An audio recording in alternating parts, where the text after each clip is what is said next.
You are now rocking with that dude Pascal. We be going wild, Haitian in the building, so original. Got the haters catching feelings. Get your hands up to the ceiling and keep them held high, cause St. Louis is ready. Forget about it, goodbye. Hold on, we just saying hi. Five somebody, rise up. Weekdays, catch us live, somebody. Let's go.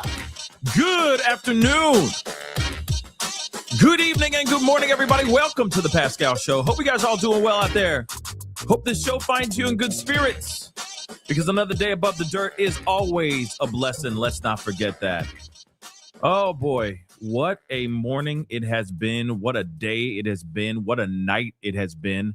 There is some really devastating news that we broke last night live on my IRL red carpet event with Nelly and his friends. And there's just been some really wild stuff that just has been transpiring. And now we're getting some more information about everything that just went down last night. And now it's quickly developing. There's a lot of development happening very rapidly. All right. So we're going to get into this, but we, of course, got to talk a little bit before we get into everything. So do me a favor before we get into the nitty gritty and into this terrible news, y'all. Hit that like button down below. Crush it. Do what it do. Hit that reaction button if you're watching on these other platforms. And if you are watching on these other platforms like Facebook, X/Twitter, Instagram, TikTok, Rumble, Twitch, Kick, I'm on all of them, okay? So make sure you are following those platforms. Hit that follow button on those platforms, okay? Also, do not forget to subscribe here on my main channel. Subscribe right here. That'd be greatly, greatly appreciated. Subscribe here. Go to my second channel, The Pascal Show Clips, and go to my third channel, Pascal Raw. Subscribe to those channels, okay? Immediately. Make sure you're subscribed, all right? Hit that join button down below. Oh, sorry. Hit that notification bell. Set it to all so you know whenever I go live, whenever I upload, because honestly, it's random, okay? Hit that join button down below. Become a member. Support the channel if you can. Hit that join button down below. Check out my Patreon. And, of course, check out PascalMerch.com. PascalMerch.com. We got some really great stuff over there. And, you know, you got 10 more days till Christmas. All right, if you're celebrating Christmas, all right, so go check it out, PascalMerch.com. Go check it out, all right, please and thank you. On the 10th day of Christmas, my true love gave to me. What was it? Pop quiz, hotshot. Pop quiz, all right. What was on the 10th day of Christmas? We got 10 more days because today's the 15th, so there's 10 more days of Christmas, right? So on the 10th day of Christmas, what did the true love give to them, to that person? Kim, you're right. 10 lords a-leaping. I don't know what that means, but lords were a-leaping. All right? No, not 10 golden eggs. A divorce? Oh, my God. Damn. Okay, just a divorce, you know, on the 10th day of Christmas, my true love gave to me a divorce. What? That's crazy. Okay? That's just crazy. That's not a gift. I mean, in some ways it can be a gift. A divorce can be a gift. Let's be real. 10 Coach purses, you know, 10 Louis Vuittons, you know, Louis Vuittons or something like that. $10 million. I would love to have $10 million, Debbie. I would love to have $10 million. Let me tell you. Okay. Yeah, a lot of 10 baby oils. That's what Diddy gave. No, that's Diddy. Okay. On the 10th day of Christmas, Diddy gave to me, you know. STDs. You know.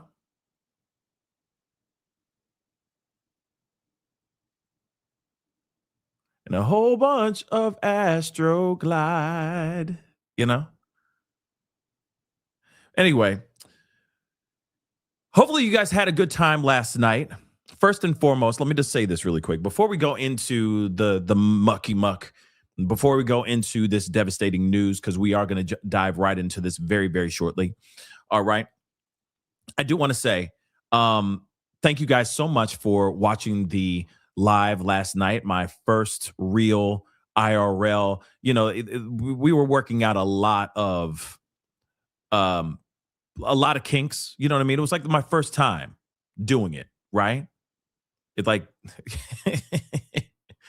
BB, be Bella, be Bellact, be Bellact. Yeah. I don't know why I put the vibrato on the Astro Glide. Like, I don't know why I did that. Okay. But yeah, it happened that way. I'm sorry. But here's the thing. I appreciate all y'all for spending the time with me yesterday. I know some of y'all were interested and some of y'all weren't. But it was an amazing turnout with you guys coming in, being a part of it, checking it out. Even if you were watching for like 5 seconds, I really appreciated you guys just tuning in and checking it out. I hope you were entertained. I hope you had a good time. It was a lot. There was a lot of craziness going on. That's usually what it is when it comes to these red carpet events. It is always just crazy. There's always just craziness going on. Okay, when it comes to those red carpets, and everybody's trying to get their soundbite, right? They're all trying to get their clip. They're all trying to get their segment. They're all trying to get that one moment that that they can go viral on their their respective social medias. Okay, and so and I'm one of them too. Let me just be real. Okay, I'm gonna keep it a bean, y'all. I'm gonna keep it a bean. I'm trying to get sound bites too. So I think I got a few of them. I think I got a few. But we are going to go back a little bit later after we go through what we know so far with this Rob Reiner situation. We are going to go back to the interview I had with Representative Wesley Bell, because I think he said a lot in that red carpet that I thought was really, really fire. So I wanted to share that with y'all who weren't able to see the live, okay, and hang out and check it out. All right. But like I said, just get ready, because you're gonna see a lot more of that kind of stuff on the show. I mean, not every single one is gonna be glitz and glamour and superstars walking around us, walking around me every single day. Maybe we'll get there at some point, but we're not there yet. It's not like I'm gonna be doing red carpet events like that every single time I go live.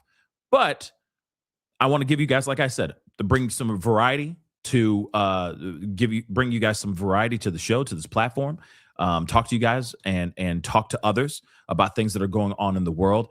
And so I'm glad we were able to see what was going on, right? I was glad that I was able to have different conversations with people other than just talking about like true crime stories. You know what I'm saying? So it's a nice refresher. It's nice, like little bit of a refresh, hitting that refresh button, just having a little bit of fun. And so again, I had a really great time hanging out with you guys last night. You guys got to see the whole thing, see how the sausage is made in a way, and how hectic it can really be. And that handler, man, dag nabbit, that handler. You need to go. I'm telling you right now, what I said, I was not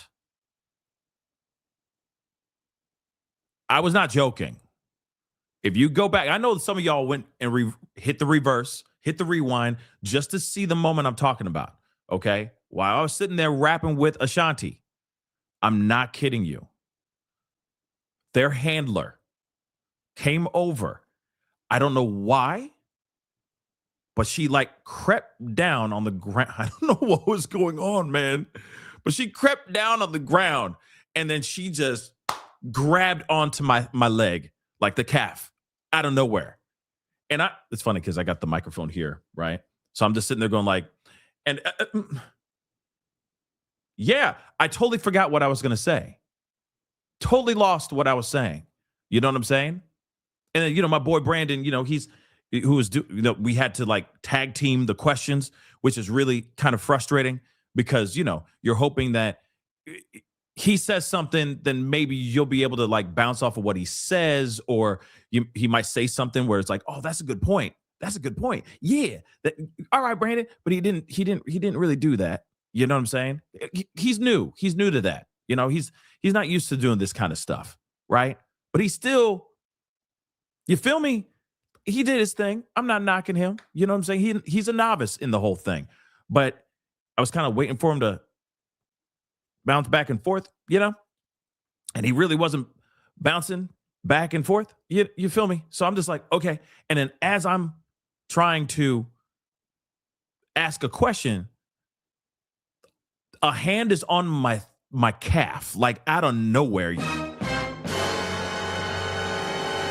I kid you not. I saw in like literally in my periphery because I'm standing like this, and of course I'm thinking like, okay, I need to pivot. I need to pivot my body towards the camera so y'all could see my face, so I'm not blocking. You know what I mean? Talking like this instead. You see what I'm saying? So I'm trying to move over, but I'm also seeing her move, and I'm also seeing her creep down. Like it wasn't like just her randomly just. I was like, did a little person just grab? Is there a child right next to me? Like that's what I mean. But that was a grown person's hand on my calf muscle. You see what I'm saying? It wasn't like, do you understand? And it just came out of freaking nowhere. But I saw her in my periphery, and she's doing one of these things, and it's fuzzy because it's the periphery, right? But you see her doing this kind of thing, like going down. And you're like, what is she doing? What is she doing? What is she doing? Why is she doing? Why and what? What and why? And then all of a sudden, on the calf. And I'm like, ugh, like that, out of nowhere. And I'm like, I don't remember what I was gonna say. Damn. So yeah, Ashanti. Projects? You got any projects? Like literally, I had no idea what was going. Just in the periphery, this woman just going like this, just nice and slow, and I'm like, what is she doing? Why is this happening? What and why? What and why? Whole thing threw me off. So, yeah, I got some questions. Sure. I got some things, she answers some questions. You feel me? But that was the thing. Every time, because we have the worst spot. We have the worst spot on that red carpet. Okay, so you guys saw it. We walked over. You saw it, and after the chaos was over, we all walked over, and I interviewed another actress by the name of Countess, right? So we went on that red carpet or the white carpet, right? We're doing talking there. That's where everything is. That's where the meat of the red carpet is. And it kind of goes off in an L. And we're on that L part with no step and repeat, like no background, no white carpet. It's just the carpet that comes with the space. You see what I'm saying? No extra lights, no nothing. They got all the lights over there. They got nothing over here. So all of us are over there just fighting to try to get conversations going. You see what I'm saying? So when they finally get to us, and it's every single year there's a problem. Every single year there's an issue where I will sit there, okay, like, ooh, Ashanti's coming. Like there was one year I did not get a chance to interview Ashanti at all. She walked to the end of the carpet, like the white carpet. One year it was a black carpet, right? So she walked at the end of the black carpet where the step and repeat, that background ends. And she said, all right, I'm done. So she just walks off. And so all the people on the end were like, no. You see what I'm saying? Everyone's like, it's Shanti. We wanted to get that sound, that sound bite. You see what I'm saying? But they put pretty much all the social media creators to the side. We just get no background, not nothing, which is absolute trash. Then there was another problem too. I didn't get to say it last night, but I'm going to say it now. So they're doing the whole line, right? The whole procession. Everyone's going down, right? Everyone's going down. They're doing their interviews like, oh my God, thank you so much for being here. Blah, blah, blah. What does it feel like to be here at the black and white ball? La, la, la, la, la. Right. They're doing, it's the same, pretty much the same questions over and over and over again for the most part. Right. With every single guest that goes down there. But there's always that one person that holds up the entire line. There's always that one person. Let me just say that again, y'all. There's always that one person that holds up the mother-loving line every single time. Every time. And that happened last night too, dagnabbit. Daggummit. There was somebody up there. This person just kept on asking question after question after question. So if you might see it in the background because it was off to the side. So you might see a little bit of it, okay? Like you might see a little bit of it on the side of the screen, but beyond there's a person that was literally like right over here from where I was standing. And I kid you not, she held everybody there for like 5-10 minutes each. She was holding up the whole doggone red carpet. People were standing waiting like this. We got to go inside and eat. Like, we got events to be a part of. We got things to donate to. You see what I'm saying? She was off to the side and she's just holding everybody, every single person that walked over. 15 questions. I'm like, damn. So by the time, when Ashanti and Nelly got to her, what happened? She ate it all up. She ate it all. She ate up all the time. So by the time they get down to us, every single freaking year happens like clockwork. I'm like, every time I'm like, these last 2 times, I've just been lucky to get both of them. Lucky.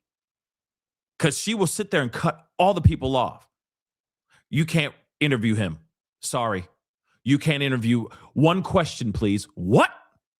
We've been standing out here for 3 hours for this moment. We can't be punished because homegirl over there is talking and having 20-minute conversations with people. That's not on us.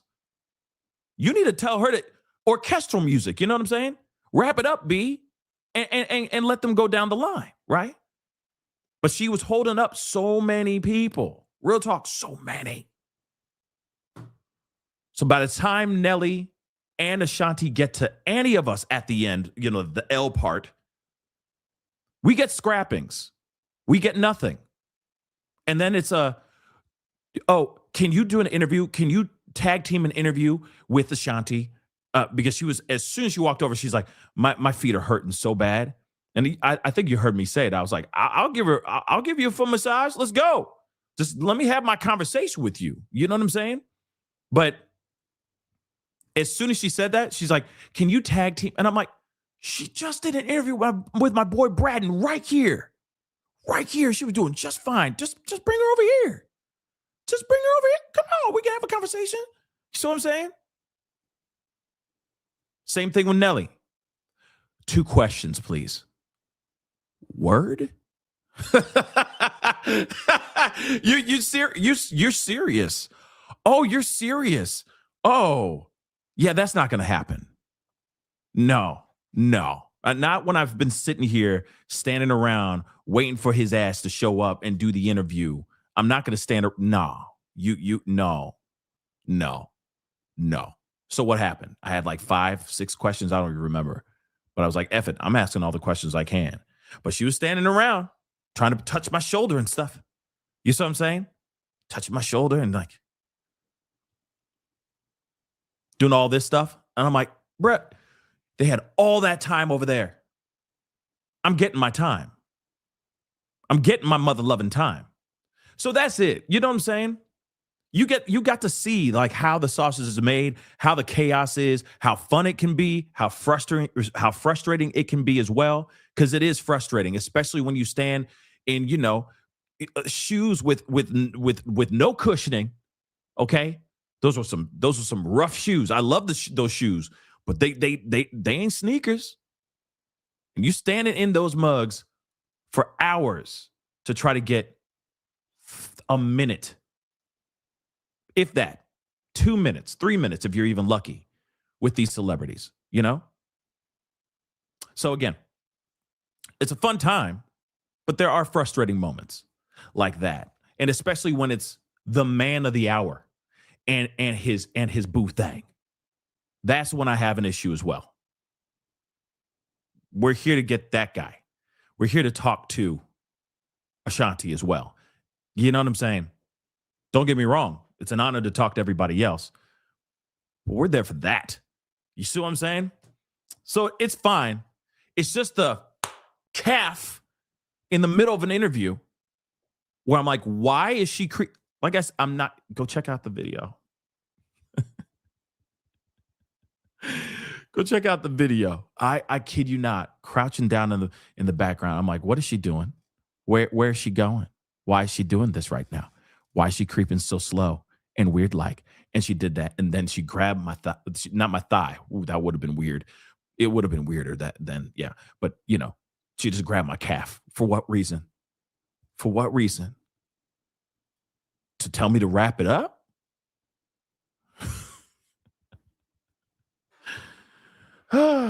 Yeah, it's never a dull moment. It's comical, but that's real life, right? That's real life. That's part of the job, guys. You'd be surprised how much crazy chaos that happens behind the scenes. Because a lot of times you're just turning on the camera and recording and then stopping and recording and stopping. You guys saw everything. You saw everything. All the who dat? Who's that person? I don't know who that person is. Oh, that's what he does? Okay, cool. Thank you. You see what I'm saying?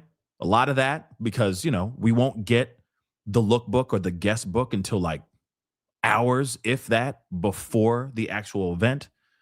So you can't really do proper, like, you don't get a whole lot of time to do proper vetting of every single guest. So you have like really good questions to ask. You know what I'm saying? So a lot of times you're shooting from the hip, which was last night, you know? Still fun, still a great time, but still, you know. One thing I didn't get to show you, which was also really, really cool, is a friend of mine, very, very talented artist, gave Nelly a portrait that he painted of Nelly, which was phenomenal. And that was like near the end of the night as well.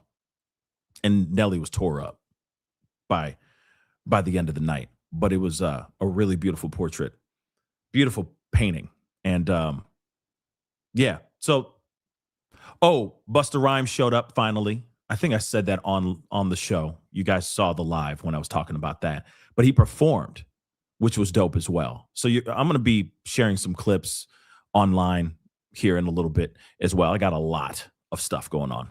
You know what I'm saying? As far as like clips and all that stuff. I mean, you know, there's so much from the live that I'm going to be taking out and sharing with you guys here in a little bit. But yeah, guys, I just want to say again, thank you so much for tuning in and being a part of the first ever real IRL show.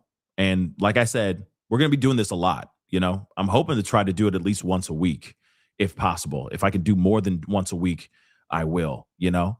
But taking you guys somewhere or going somewhere, interviewing people, just going and having some fun, right? And just shaking it up, do something a little different. So just so you know, that's what we're going to do. I need to buy a few more pieces of equipment to make it a little bit better, more seamless of a ride. Okay. But that's what I'm going to do as we continue, right? As we continue to grow and do more, right? But anyway, here's something. Yes, let me just say that really quick. Brian Walsh was found guilty of taking the life of Anna Walsh. So that's great news. That is really, really great news. Okay. Really, really great news. But we already knew that was inevitable. Like, real talk. Whatever BS excuse that he was putting out there was not working. He got rid of her body. He said, I don't know how she lost her life. Shut up. You know exactly how she lost her life. You did it. Here's the other thing too, by the way. Sorry for hopping back and forth, but back to the live event last night. Rose City just said, "Can you see our comments?" Yes, I could. Yeah, I could see your comments. I was looking at your comments. I was commenting back and talking with you guys. I had my whole, I had the whole live on my phone, so I can actually see the comments. I can see the whole chat there. Okay. So I was able to do that, right? And so you'll be seeing me do that a lot more too, where I'm just talking with you guys and all that as well. Here's something that was really interesting I heard about Busta. Busta was supposed to do the red carpet, but then he didn't do the red carpet because of what happened with the Tracy Morgan situation. That's what people are saying. That's literally what people are saying. They're saying that he did not want to do the red carpet at all because he did not want to have to answer any questions about this viral moment that happened last week where some TikTok star called him Tracy Morgan instead of calling him Busta Rhymes. So I think he's still kind of twisted up about it, apparently. And so he was like, nah, I don't want that. I'm good. I'll show up after the red carpet. I'll perform and I'll be out. And that's exactly what he did. And it was a hell of a show. He did a great job. You know what I'm saying? But he apparently did not want to do red carpet because he had a feeling some butthole was going to ask a question about like, so how did it feel being called Tracy Morgan? Did that make you feel some type of way, bro? But I mean, I don't know who would actually ask him that. You know, I wouldn't. I know better. Okay. My first impression with his first impression of me is me ticking him off. No, I'm good. I'm good on all that. Okay. I'm good on it. All right. But that's some wild stuff, though.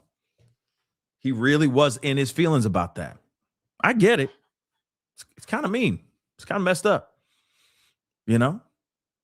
But he did go and do one hell of a performance. It was great. It was dope, you know? Oh, he did the Look at Me Now verse, by the way, which was dope as well.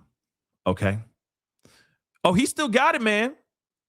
Kyla, he still got it. He got skills. He was just like, I'm like, I don't know how you do that. I don't know how you could talk that fast. I don't know how you do it. It's amazing.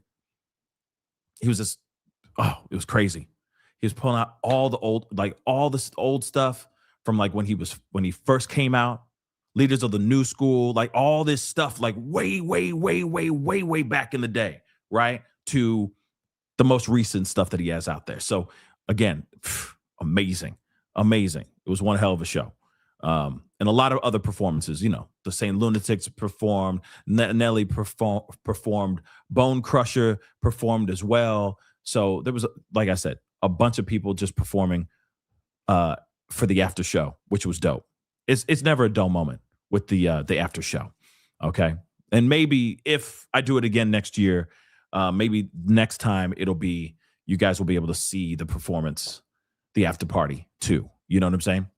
But like I said, you know, first pancake, right? All right, guys, we got to get into this conversation. I appreciate all y'all for being here, seriously, and I appreciate all y'all for being there last night as well.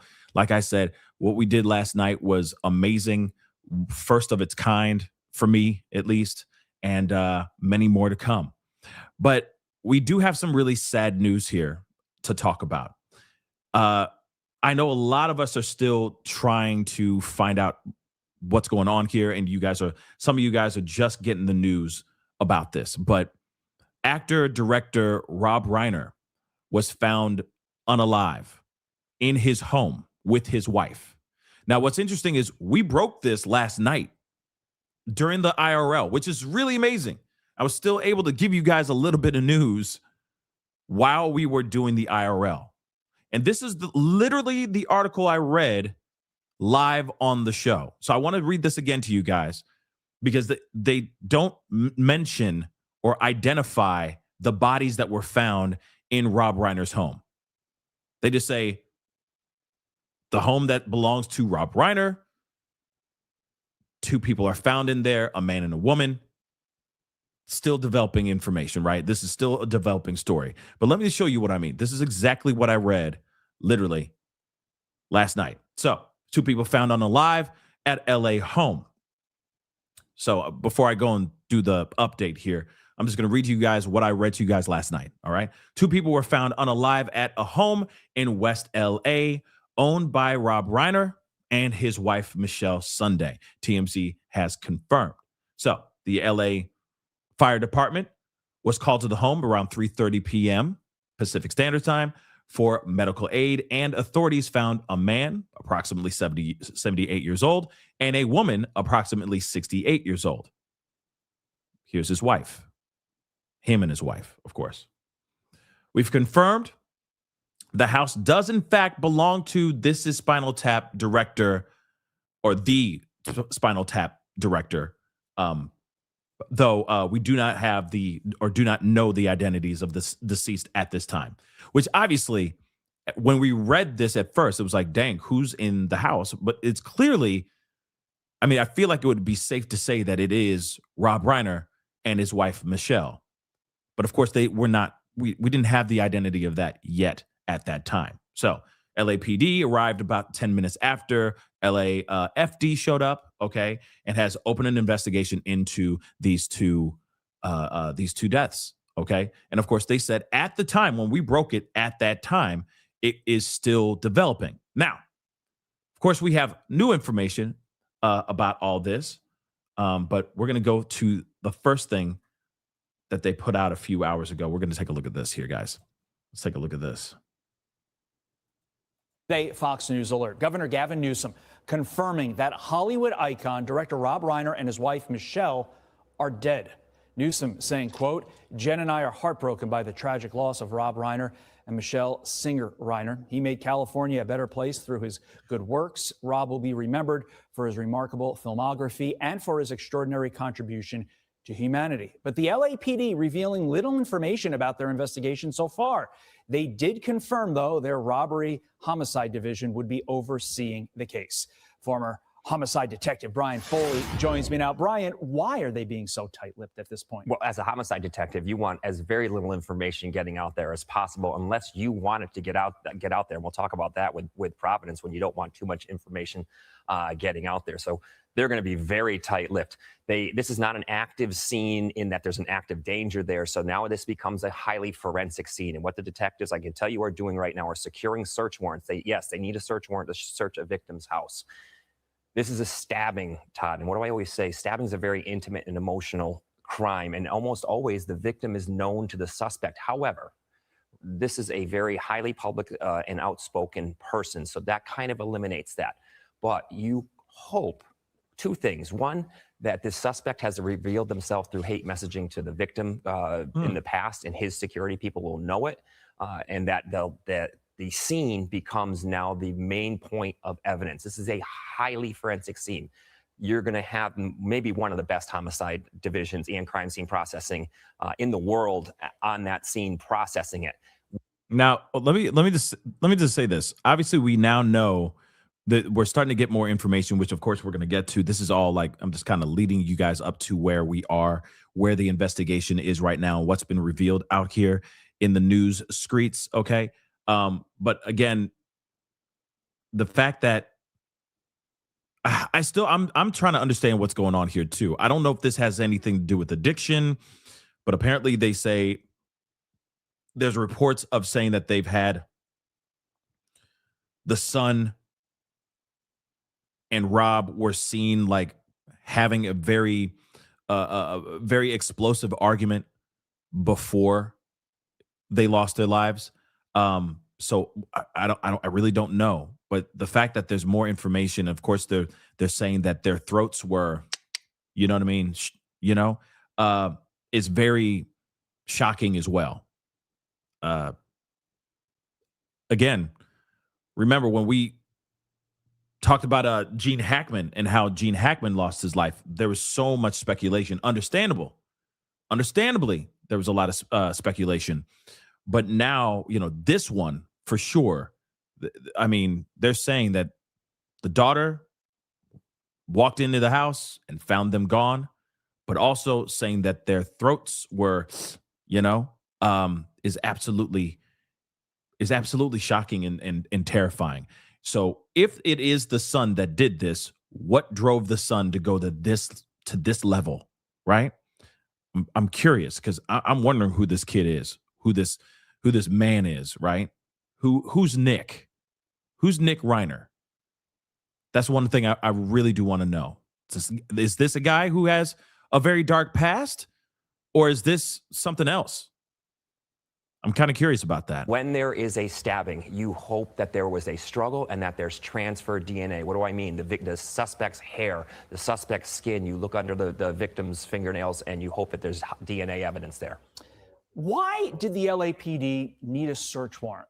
Because when I was in law school, the one thing I remember is if there's an active crime scene and you can see that there was a stabbing in plain sight, you don't need a search warrant. Why here? You don't need a search warrant immediately to see if there's a suspect still in the place. But once you know that the scene is safe, there's no suspects in there, you have evidence of a crime, that the crime happened there into that residence. You don't know what you're going to find there. Maybe something that'll get somebody else in trouble. So that search, why not obtain the search warrant and move forward as best you can? This is a murder investigation. You can't afford to make any mistakes. The detectives will work with the prosecutors to make sure no mistakes are made there. There's going to be video. This is a person of means that is going to have a security system on a street that is going to have security systems with people with means. So I like the solvability factors that are coming into this, that are going to come into this case, but I don't expect the detectives to be putting that information out there unless they want us, the public, to know it. By the way, this dude's eyes are insane. Am I the only one who sees his eyes like, what color is that, man? I've never seen eyes like that. Those are some wild looking eyes, y'all. You mentioned video because let's go to Brown. The shooting there at Brown University, the person of interest that they had that they didn't necessarily broadcast to the world, but people found out who this individual was. That guy was released. It seems like this is the only camera video footage we have. This is a tremendously large. Yeah, and this is a completely different topic here, but I do think that, and we haven't gotten a chance to really talk about this at all as well. So a little bit of a sidestep for a second, but the fact that the Brown University suspect is still at large is absolutely insane to me. I am shocked that their person of interest is being released or has been released. You see what I'm saying? Like, that's some weird stuff. They thought they had the guy, but they don't. So whoever did that at Brown University is still out on the lam, y'all. That should concern all of us because this particular person could be anywhere. You understand that, right? Could be anywhere. But let's continue on. All right. And I saw Marival. I think it was that was the name. Hold on. Where was it? Marissa. Don't worry. We're going to talk about Trump here in a second. Yeah. We're going to talk about that for sure. But we're getting this is some crazy stuff, y'all. So let's get into this. And of course, we got a couple articles we're going to look at here as well. But this is what broke very early this morning. All right. And that's why I hopped on really quick to give you guys that that short. Like I said, make sure you hit that notification bell, set it to all so you know whenever I go live, whenever I upload, because I do short format and long formatted stuff here. So make sure you have those. All right. Have that bell rung. But what's very interesting is now they're saying the son of Rob and Michelle Reiner has been arrested in connection to unaliving Rob Reiner and his wife, which is crazy. So Rob and Michelle Reiner's son, Nick, has been arrested and he's being held on $4 million bail right now. So the 32-year-old is now in custody of the LAPD as of Monday morning, according to online records. He was booked at the LAPD jail. As reported, the couple was found by one of their daughters Sunday with their throats slit inside their LA home, y'all. This is insane. So you have the son arrested, $4 million bail, and two people that brought him into this world, by the way, found gone by their daughter, and how they lost their lives is throat slitting. That's insane. Friends and collaborators, Billy Crystal and Larry David, were seen leaving the couple's home Sunday evening looking very distraught. Man. An outpouring of tributes have come in following the tragedy, including those from Barack Obama, Stephen King, and Ben Stiller, among others, except for Donald J. Trump. Sorry, not sorry. He out of pocket, y'all. Homeboy out of pocket, y'all, for what he said. We're going to talk about that in a second. It's absolutely insane. And we're going to talk about that. We're going to talk about it. We're going to talk about it. We're going to talk about it. Not yet, though. We got to get to the news. Let's get into the information. And then we'll talk about that. Trump and what he said. Diabolical. Good morning. I'm Savannah Siles. We're beginning this hour with a new development into the investigation of filmmaker Rob Reiner and his wife Michelle's death. In just the last hour, we're learning that their son, Nick Reiner, has been arrested in connection with their deaths. That's according to two law enforcement sources with direct knowledge of the investigation. It comes after paramedics and police were called to the Reiners' home yesterday afternoon in the Brentwood neighborhood. NBC News entertainment correspondent Chloe Malas joins me now with the very latest. Chloe, good morning. So what are the newest details that we have here? Obviously, this is a major development that the son is in custody. Hey there, Savannah. Well, Nick Reiner, he's 32 years old, and he and his family have had a lot of ups and downs over the year. He has a long history of drug and alcohol addiction, which There it is. There it is. So, substance abuse could very well be connected to this whole unaliving. Still, no matter what, it doesn't justify anything, okay? Doesn't change anything. No one should be unaliving anyone. It doesn't matter if you are fiending, in recovery, or you're stone cold sober. You shouldn't be taking somebody's life, especially the two people that brought you into the mother-loving world. Let's be real. But again, this is just alleged. He's been arrested in connection to this situation, but he may have something to do with it. He may not. You never know. I know this is going to sound crazy, but real quick, don't forget to hit that like button, okay? Crush it, all right? Please and thank you. Let's see where we're at here really quick. Real quick. All right? Please and thank you. Come on. If you can get to 600 likes, that would really mean a lot, okay? Hit that like button down below. Of course, do not forget to subscribe. Subscribe. But here's it. And of course, hit that notification bell so you know whenever I go live and whenever I upload. But here's the thing, guys. And maybe I'm going to say something crazy. I don't know. Y'all are going to be like, Pascal, you just crazy. You never know. But here's a thought. What if he owed people money?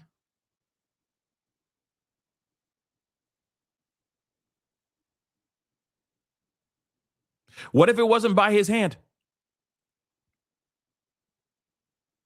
And he owed some seriously dangerous people money? I'm just asking the question, okay? That's a possibility too.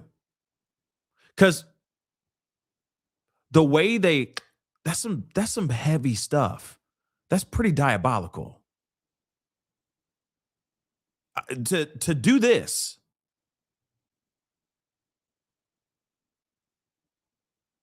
Think about that for 2 seconds. What if?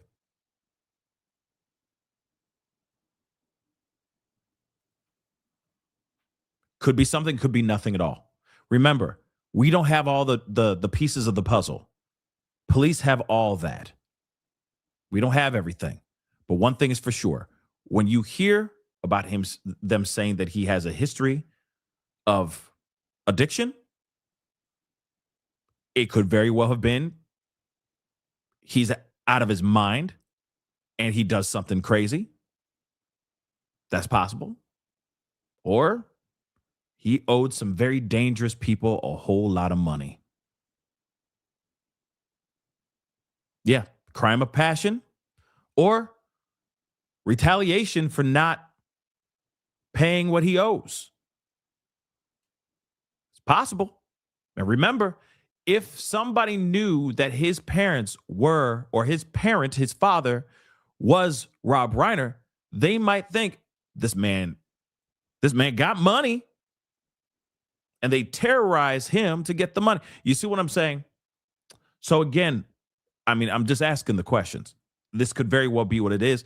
It could very well not be what it is, right? But that's crazy. This is absolutely crazy. Began in his teens. He did an interview in 2016 with People magazine saying that he spent periods of weeks sleeping on the streets, and he was in and out of rehab for addiction, which started when he was 15. And his parents spoke openly, especially his father, about trying to help him through his struggles. They even put out a movie several years ago about a young man by the name of Charlie that was based on Nick's life, and the relationship that he had mirrored the one in which he had with his father, Rob Reiner. And they did several interviews together. As you can see in these photos, they did an AOL Build series.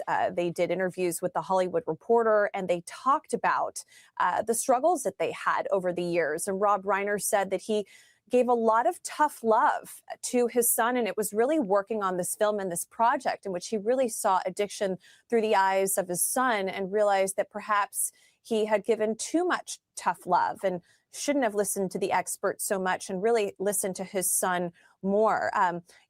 He is one of 4 children of Rob Reiner. Rob, when he was married to Penny Marshall for a decade, had a daughter by the name of Tracy, who he adopted when she was 2 years old. And I spoke to her on the phone last night from her home in New Mexico. She is en route to Los Angeles today. And she told me that she had the greatest family ever, Savannah, and that she just looks back on so much fondness with her family, and that she's shocked and still piecing together all of these details.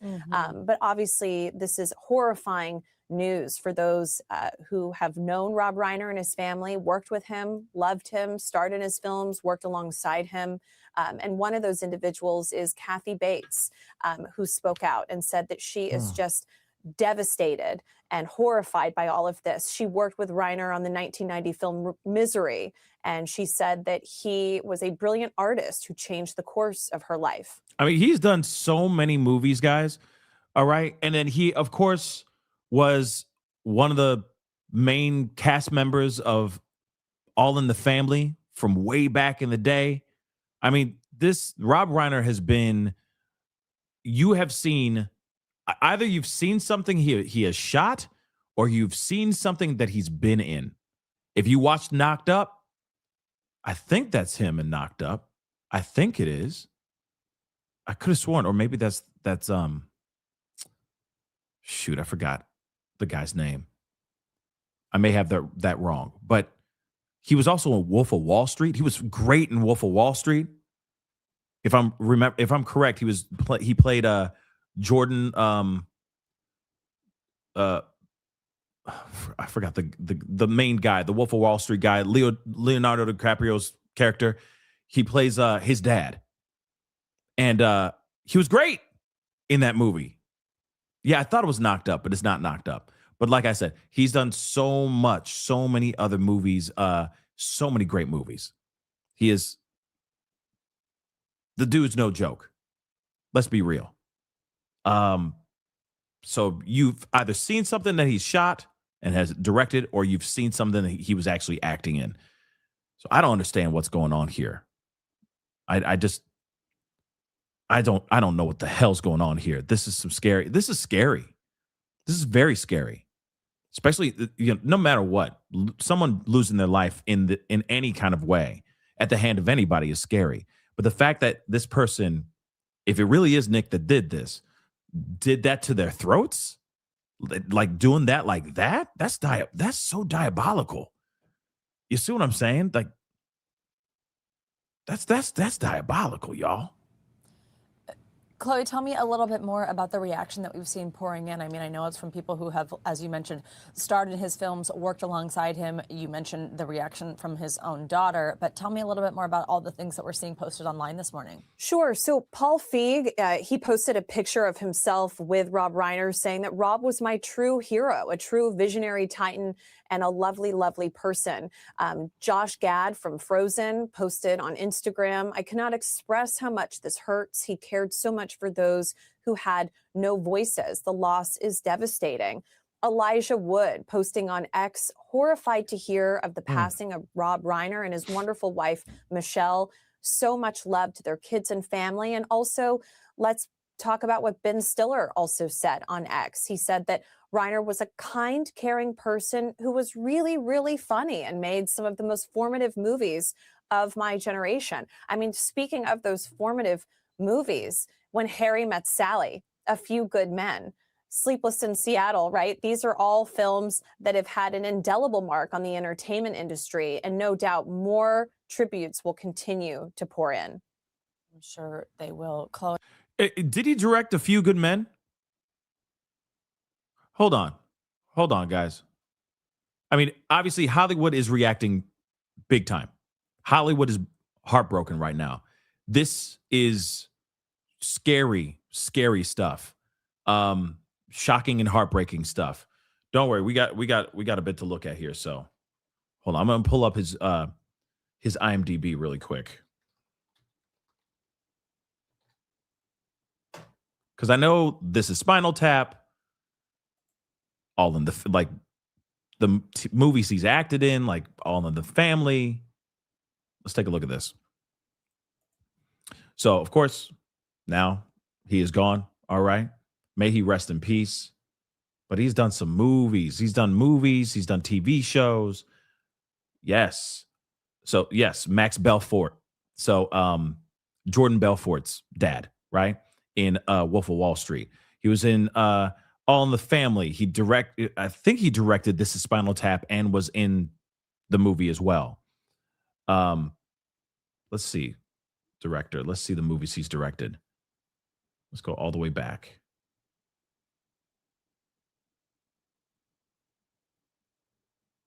Wow, he directed Stand By Me? No. He really directed this. Wow, y'all, man, he directed some classics, y'all.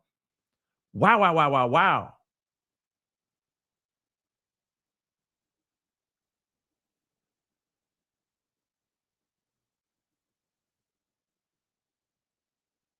Oh, he did The Bucket List. Say what you need to say. Okay. A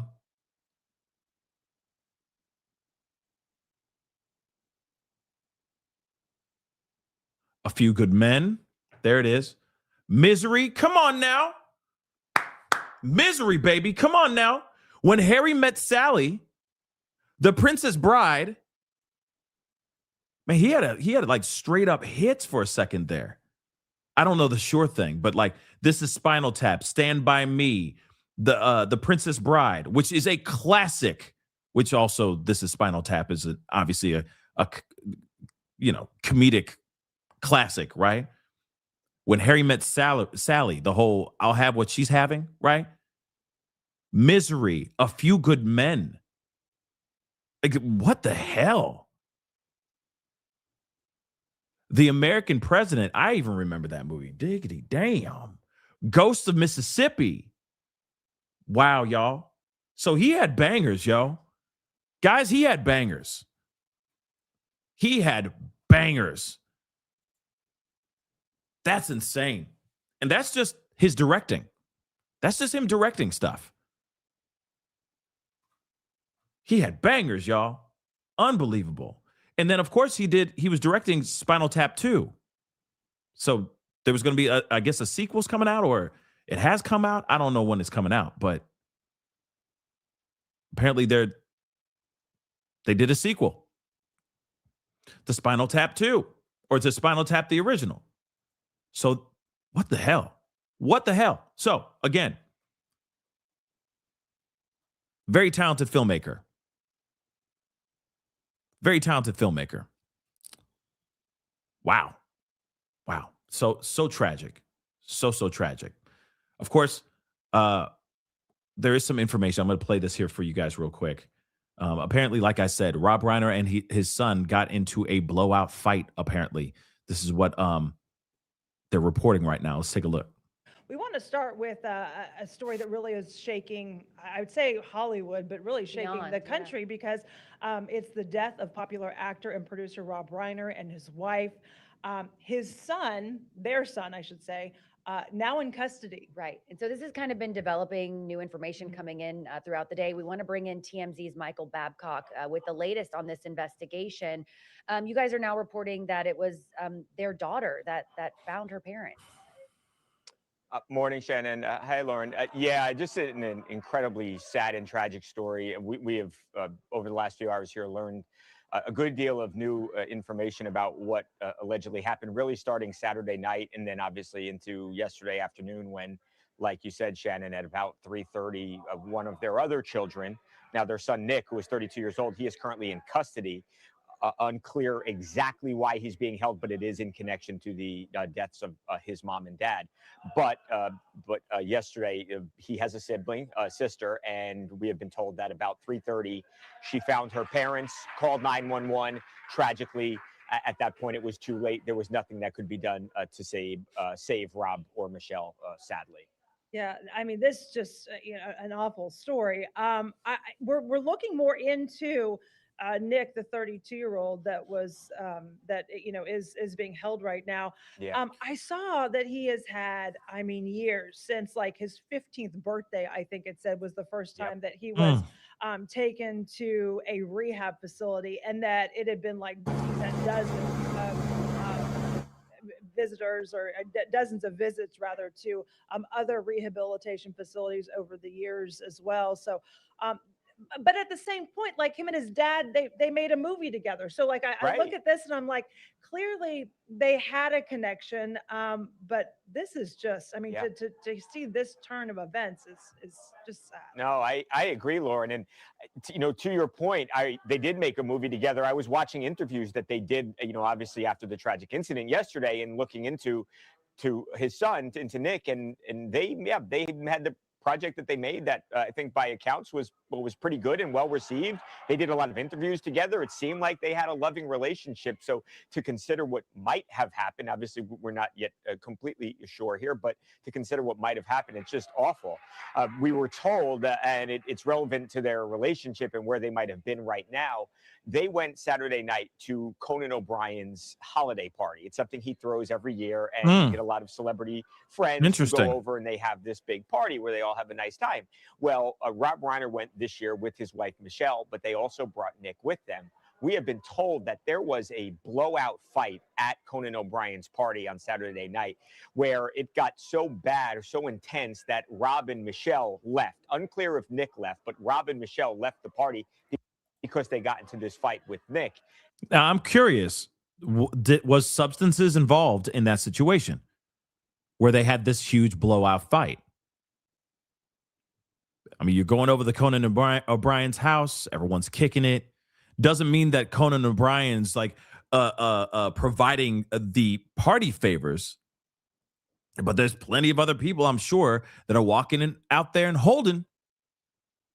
And maybe they caught him in the act of consuming. That could be it too. Or maybe it was just something where everything just came to a head.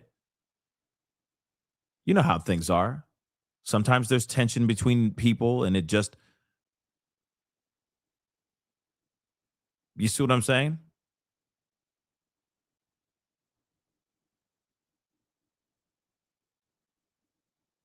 You see what I'm saying? So again, maybe everything just came to a head and they just had a huge blowout fight for no reason. Or he was consuming, and that was the part that's the thing that set everything over, right? Maybe that's what it is. I don't know, but that's wild. Yeah, I'm thinking it's that he got busted consuming. That's what I think. And it could be something as small as like he was drinking. It's basically it. Maybe they're like, what are you doing? You're drinking. Why are you drinking? It could be just as small as that. It's like, we know what happens after you drink. You see what I'm saying? So maybe that's what it was. I don't know. Well, let's continue. And then obviously less than 24 hours later, we know, tragically what happened to them. And now, as there is some evidence to at least indicate that he may have had something to do with it, I think it kind of puts that argument into focus. And they were not in a good place. We've been told that they were at wit's end, for lack of a better term, with what to do with Nick and how to help him. And they loved their son very much, but they just didn't know where to turn. And it just paints a picture of a parents and a son who were really in crisis with one another. Yeah, that movie was called Being Charlie, and I bring it back up because it is Nick writing about himself based on his experiences with addiction, with homelessness as well. He even told People Magazine that he was homeless in Maine, homeless in New Jersey. He was homeless in Texas. He said he spent nights on the street, weeks on the street. And it does seem like that they would keep going to him and trying to get him help, trying to get him on the right page. And I just think of so many parents who probably have been in this same boat where they're trying so hard to help their kid, but at the same point, you feel like you're just playing the same old story. And they had all the resources in the world, but I think it's an important message. It goes to show that money that's not all that matters. And he seemingly, had demons and battled real issues. And, Rob Reiner obviously had all the contacts, all the money, and still Nick was really struggling. And his bouts of homelessness, I think, paints that picture. It did seem like they were at times at least, they were in a good place. And it seemed like even hearing Nick talk about his dad and Rob and how Rob helped him with his addiction issues, it seemed like Nick had a lot of love for his father. But we know how these things can sometimes go. And, it's a roller coaster, and other times are more difficult than others. And it seemed like they were going through a real rough patch here. And I'm sure we'll learn more as the hours and the days and weeks go by. But it's just an incredibly sad story. You can tell how beloved he was by the reaction of other folks in Hollywood and just people who enjoyed watching his projects over the years. It's just so sad. Yeah, we're already hearing about, different actors, comedians, people who worked with him, even showing up to the scene. I read that Billy Crystal was we have there. video. Larry David. Yeah, we have video where you can see actually Billy Crystal, like it's scene video, like where, we're there just getting video of police at the home, blocking things off. There he is. There's Billy Crystal right there. Right. Walking with his wife. Right. I think they had to see it for themselves. Yeah, they and were did just they in shock. I think did they live in that area? I mean, this is Brentwood. It's it's celebrity after celebrity. Yeah. Wow. And what's crazy is Brentwood is the same area that Nicole Brown Simpson lost her life, if I'm correct, right? Wasn't it Brentwood, the Brentwood area where was that the area that OJ lived in? I get that mixed up all the time. Did she lose her life in Brentwood? Or was it that OJ lived in Brentwood? So they just lived in the same area. Okay. They just lived in the same area. So again, like this is just crazy. This is just nuts. So so there's reports of an explosive fight that happened between Nick and Rob Reiner at a Conan O'Brien party. I'm assuming like a holiday party. Just days before. And now Rob Reiner and his wife are gone. This makes no sense. Now, I was just looking over to see if Brian Enton had said anything. The only thing he has said so far is what we just talked about, the fact that Nick Reiner has been booked for unaliving, for the M charge, all right? And he's being held on a $4 million bail. That's all he said so far, okay? But, of course, there has been some very interesting things going on here. And we need to talk about this. And yes, I know how I know that the person I'm about to talk about is extremely polarizing. You love him, you hate him, you whatever it may be. We all have our feelings about this particular person. But when it comes to this situation, this is not the way you react to the passing, to the tragic passing of somebody. Now, I want to point this out. If this, like, it's so beyond me that we have people out here that are willing to go and rejoice when somebody loses their life. It does, and I'm talking about the likes of a Charlie Kirk type. Let's just use Charlie Kirk, for example, because it's the perfect example. You'll have people on the right clutching their pearls, getting angry when people are making videos rejoicing the passing of Charlie Kirk, the demise, the assassination of Charlie Kirk, right? We all saw that. And I'm going to say it too. It's messed up. It's really, really messed up when you're out there rejoicing the passing of somebody. But what really, really grinds my gears is when you have somebody reacting and showing how hypocritical they are when they are actually doing the same thing that they were chastising others about just a few months ago. I just want to point that out. This is absolutely sick and extremely hypocritical. You have somebody of the likes of that has been highly revered and of course respected in Hollywood as well. Rob Reiner losing his life in such a tragic and chilling way. Same thing. Same reaction. Same respect should be given to the likes of someone losing their life like Charlie Kirk in such a grisly and inhumane way as well. We shouldn't be up here jumping up and down and rejoicing about anyone passing. Right? I think we all can agree on that.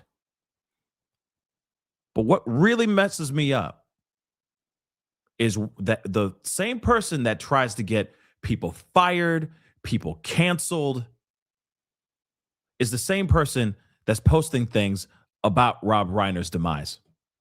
So let's take a look at this. And this is coming from our president, guys. This is our president. This is our president, y'all. Same guy who's getting angry and saying no one should be making fun. No one should be throwing jokes about Charlie Kirk's demise. And guess what he's doing right now? Because here's the thing. Rob Reiner was not a supporter of Trump. He is not a fan of MAGA. He was not right-leaning at all. At all. And Trump knew that. Trump's been known that. And as soon as this guy loses his life, he jumps on and he says this crap. A very sad thing happened last night in Hollywood. Rob Reiner, a tortured and struggling, but once very talented movie director and comedy star, has passed away together with his wife, Michelle, reportedly due to anger he caused others through his massive, unyielding, and incurable affliction with a mind-crippling disease known as Trump derangement syndrome, sometimes referred to as TDS. He was known to have driven people crazy by his raging obsession of President Donald J. Trump, with his obvious paranoia reaching new heights as the Trump administration surpassed all goals and expectations of greatness, and with the golden age of America upon us, perhaps like never before. May Rob and Michelle rest in peace.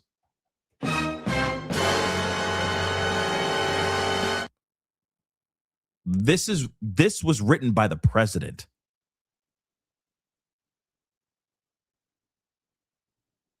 You know what's funny? There are more and more people that are stepping out being like, yo, I'm a huge supporter of Trump. There are literally elected officials now literally going on to their own platforms right now and saying, guys, we cannot condone this. Trump, please take down this post. This is callous. This is rude. This is deplorable. This is not what we do. This is not what we do as Republicans. The right doesn't do this. This is what leftists do. Don't do that. Don't stoop to their loser leftist level. We don't do what they did to Charlie Kirk, rejoicing and making jokes of it. That's not what we do, sir. Please take this post down. It's already too late. Everybody and their mom has already seen it. The damage is done, y'all. But interesting how hypocritical this is. How hypocritical it is. Charlie Kirk loses his life. Some people make jokes or do whatever they say. The likes of Jimmy Kimmel and others, they get canceled or they get fired or they get their jobs put on the line. And then, of course, the right will sit there, clutch their pearls and go, oh my gosh, how dare you say that about Charlie, right? But then as soon as somebody who is left-leaning loses their life in such another very tragic way, our own leader, our own elected president goes out of his way to make fun of the situation, to make light of the situation. This is jacked up. But I also want to show you something as well. This is very interesting. Charlie Kirk lost his life a few months ago, right? Well, Rob Reiner talked about that. He had a reaction to Charlie Kirk passing. You want to know what he said? Take a listen. Well, horror, absolute horror. And I unfortunately saw the video of it, and it's beyond belief what happened to him, and that should never happen to anybody. I don't care what your political beliefs are. That's not acceptable. That's not a solution to solving problems. And I felt like what his wife said at the service, at the memorial they had, was exactly right. And totally, I believe, I'm Jewish, but I believe in the teachings of Jesus, and I believe in doing to others, and I believe in forgiveness. And what she said to me was beautiful and absolutely, she forgave his assassin. And I think that is admirable. Let me just say something really quick. Does that sound like somebody who's running around rejoicing? Does this sound like a person who would wish bad things to people that they don't agree with politically? That's Rob Reiner talking to Piers Morgan and saying, what happened to Charlie Kirk should never happen. This is tragic. I can't believe that this even happened to him. And then also on top of that, he gives love and respect to his wife, to Charlie Kirk's wife, saying, hey, the fact that she was willing to say, I forgive him, is massive. I agreed with a lot of things that she was saying in that memorial, in her speech at the memorial. All that. What really aggravates me about this situation is that you have somebody who doesn't deserve to lose their life like this too. And yet, like I said, all the time, we're seeing it in real time now. Constantly, we are seeing cover-ups. Constantly, we are seeing gaslighting. Constantly, we are seeing them straight up lie straight to our faces. And then also now, we're seeing hypocrisy turning on a dime in real time. Just so you know, the most hypocritical thing I've ever seen in a while. Again, like I said, I don't care if you are a huge Trump supporter or if you hate his guts. I don't care. When they sit there and they condemn those who are still continuing to make jokes, by the way, you need to stay with that with that feeling. You need to stay with that vibe and that theme. You can't just pivot out of nowhere. You're going to lose your base. You're going to lose people who are seriously worshiping the ground that you walk on. But when they see the hypocrisy right then and there in real time like that, because someone you did not agree with, that did not agree with you, passes away, you use this as an opportunity to try to get a couple jokes in at his expense? That's disgusting, y'all. That's absolutely disgusting. That is our president, y'all. The hypocrisy is absolutely insane to me. I'm sorry. We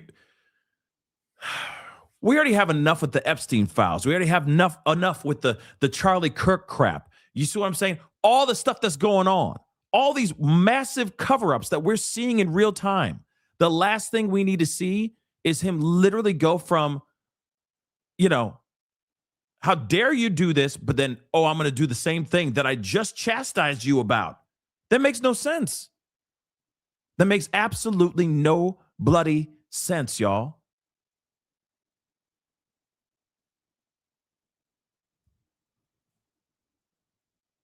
Like, can he just be a president for like a second and be presidential with his stuff? May he rest in peace and move on. You see what I'm saying?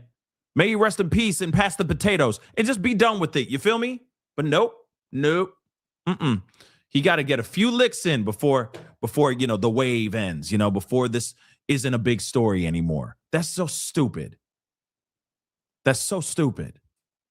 Like I said, you can agree with him on a bunch of things. Like I said, there are literally elected officials going out of their way right now.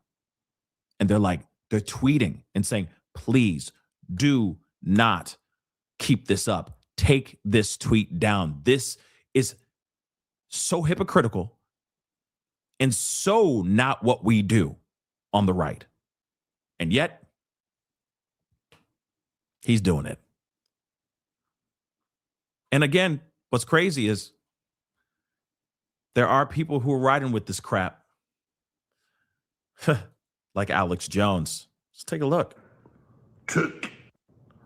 Well, I woke up this morning to the sad news that Rob Reiner and his wife were found dead under suspicious circumstances. It's a murder investigation in California. Rob Reiner took it upon himself to really cheerlead for me to be taken off the air, to be banned on the internet, and he celebrated it. And I always found that particularly hurtful because growing up, I liked Archie Bunker, Meathead. I liked basically all the movies he was in, and I'm not even that big of a movie fan. I liked all the movies he directed and thought the guy was genuinely funny. And he was great in Wolf of Wall Street. And so you're a fan of somebody and they're lying about you or you're buying into the lies about you. And just the incredible Trump derangement syndrome. And there's plenty to criticize about Trump, but with Reiner, it was just hysterical. He said he was going to check himself into a mental institution when Trump won back in November. So it just sucks. But I got to tell you, so many of those Hollywood people, they just, even though they're smart in ways, they grow up in that bubble and they really can't think outside of it. Oh, good God. No, I mean, it's Alex Jones, everybody. What do you expect? Okay. What do you expect? It's Alex Jones being Alex Jones. But see, this is the problem. Because we live in this world where just because he doesn't entirely agree with everything that the right says or the right believes, that suddenly he's just absolutely nucking futs. You see what I'm saying? And what's interesting about how they say Hollywood is just corrupt and then just completely messed up with gay frogs. Gay frogs. That's what we're talking about. You know what I mean? But they can say the same thing about politics, baby. These politics be politicking. And their vibes are messed up as well. But again, what happened to has there ever been a time where people can actually be in the same room together, two opposing opinions be in the same room without actually trying to throw jabs at each other. You see what I'm saying? And just coexist. Find something that they agree. Man, you like playing Call of Duty? So do I. You see what I'm saying? You like golfing? Hell yeah, me too. Tell me about your best game, whatever it may be. You see what I'm saying? We don't. We don't live in that world anymore. You see, this is weird. This is weird. He loses his life. Trump puts that out. And then you got Alex Jones saying stuff. You got people out here just jumping on this bandwagon because like I said, Trump he's that trendsetter kind of thing. You see what I'm saying?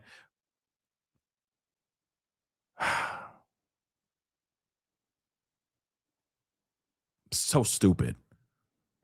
Kim, yeah, I was on the red carpet. It was right after the red carpet is when I found out about the passing of Rob Reiner. And I reported it live then too. Okay. But let me play a little bit the rest of this crap. Because I know a lot of those people, never met Reiner, but I've experienced it firsthand with, some of those same actors in that same area where they mean really well and they understand a lot of issues. But when it comes to Republicans, they just think they're the devil. Absolutely. And I guess I can see how they saw that because decades ago, in a way, Republicans were worse than Democrats when it came to war and the police state, things like that, and civil liberties. But now it's the Democrats that are world champions of war and censorship and control and dirty tricks and sticking the FBI and DOJ on me and show trials and all this stuff. So you guys need to look in the mirror and realize that Hollywood's collapsing, your whole system's collapsing, and just doubling down on the dying establishment is not good. But to Rob Reiner and for his wife who also died, and to their whole family, I wish you my condolences, and I pray that you're in a better place. And I just hope that we can remember the good things about Mr. Reiner, who was obviously very talented, and not dwell on some of the things that he did that hurt people that, quite frankly, didn't deserve it. You see what's going on, right? It's a backhanded. It's a backhanded. It's not like, of course, it's like he's sending his condolences, but it's like a backhanded condolence. Does that make sense? Well, may he rest in peace, but he was absolutely just crazy. Just a crazy leftist. You see what I'm saying? It's interesting. Instead of them just saying, may he rest in peace, I was a big fan of his stuff. Forget what his political views were for a second. Because at this point, it doesn't matter. He's gone.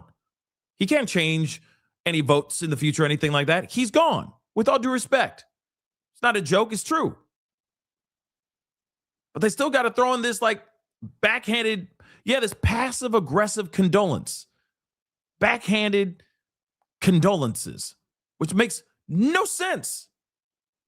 Because no one's hearing the condolences. You know what I mean? They're hearing they're feeling the backhand.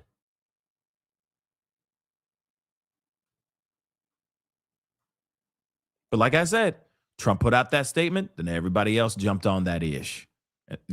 Some that are like as brazen as mother-loving Alex Jones. Gay frogs. Okay? It's just welcome to the world that we live in. It's so sad. It's so messed up. And then, like I said, people are trying to use this opportunity. At least some commentators are trying to use this opportunity to spin some sort of right-winged rhetoric in this. And honestly, why is that even necessary? If he was left-leaning, so be it. He also was a talented artist, and he was a husband and a dad. And he was a good friend with, he was good to his friends from what they're saying. And how he lost his life is absolutely terrifying. Absolutely terrifying and heartbreaking. Why can't people just talk about that? You see what I'm saying?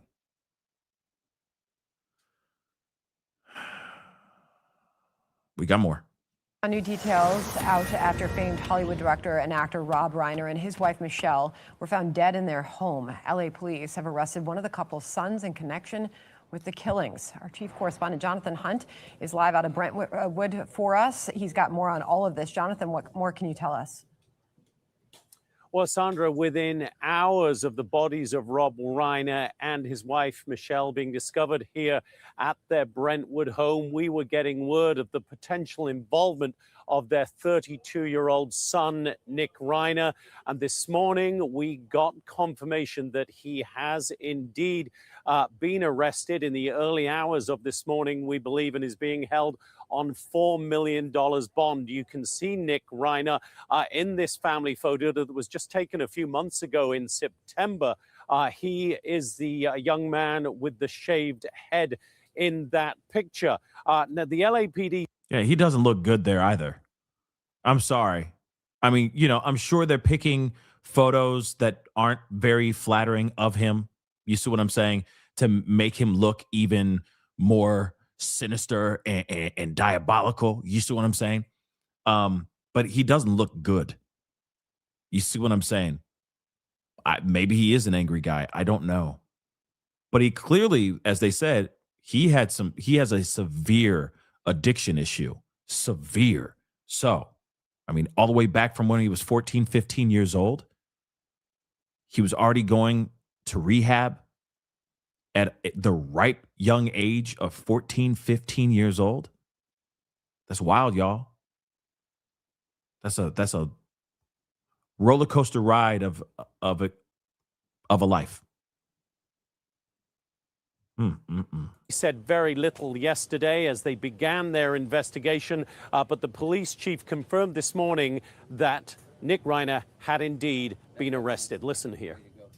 We have our robbery homicide division handling the investigation. They worked throughout the night on this case and were able to take into custody Nick Reiner, a suspect in this case. He was subsequently booked for murder and is being held on $4 million bail. Now, police were initially called out to this Brentwood home at around 3:40 yesterday. As we understand it, one of the couple's daughters discovered their parents here, and it was a pretty grisly scene as we understand it. Both apparently stabbed to death. Now, Rob Reiner, of course, was a beloved figure in Hollywood, famed for a whole string of hit movies, including Sleepless, including When Harry Met Sally, The Princess Bride, and, of course, A Few Good Men. He's been paid tribute to by a slew of political and Hollywood figures, thanks to his activism as well. Maria Shriver, the journalist and former First Lady of California, saying, quote, "I'm devastated, gutted, shocked, stunned, and so deeply saddened, as are all of the people who loved them and who they loved. I hope people remember them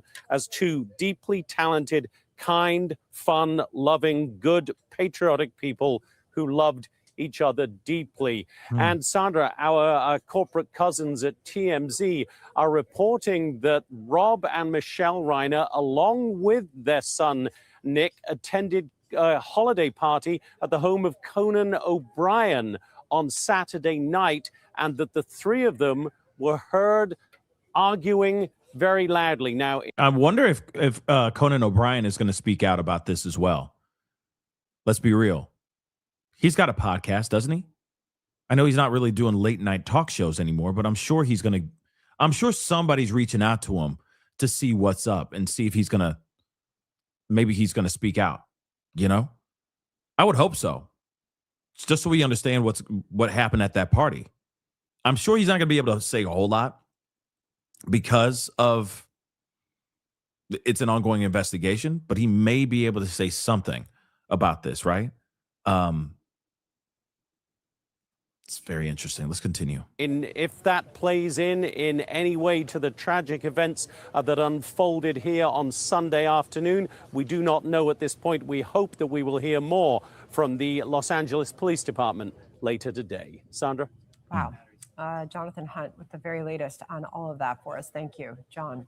All right, Sandra, let's bring in Mary Ellen O'Toole, former FBI special agent and profiler. You know, when we first heard of the deaths, we thought, oh my God, was it a robbery? Was it some sort of break and enter? And then to hear that the son, Neil, is the suspect in this horrific murder just defies all logic, at least as far as we could see from the outside. What are you thinking about all this? Well, when it was first reported as a profiler, what you do, you look at obviously not having access to all the files, but you look at the victimology and you look at the neighborhood. And I think it was almost immediately reported that there was no forced entry and there was no forced exit. And that neighborhood has a low crime rate compared to certainly other areas of Los Angeles. So when you see even those two factors, it certainly can suggest that who's ever responsible had access to that house or was voluntarily allowed into that home by one of the victims. So that's the first thing that struck me. You know, TMZ, which is one of the Fox Corporation properties, was reporting that their throats were cut. You know, killing someone with a gun is one thing. I mean, you can do it at a distance. A knife is something else, man. When you kill someone with a knife, whether you stab them or you cut their throats or whatever, that is just such an up close and personal way to murder somebody. What does that tell you as a profiler? It is.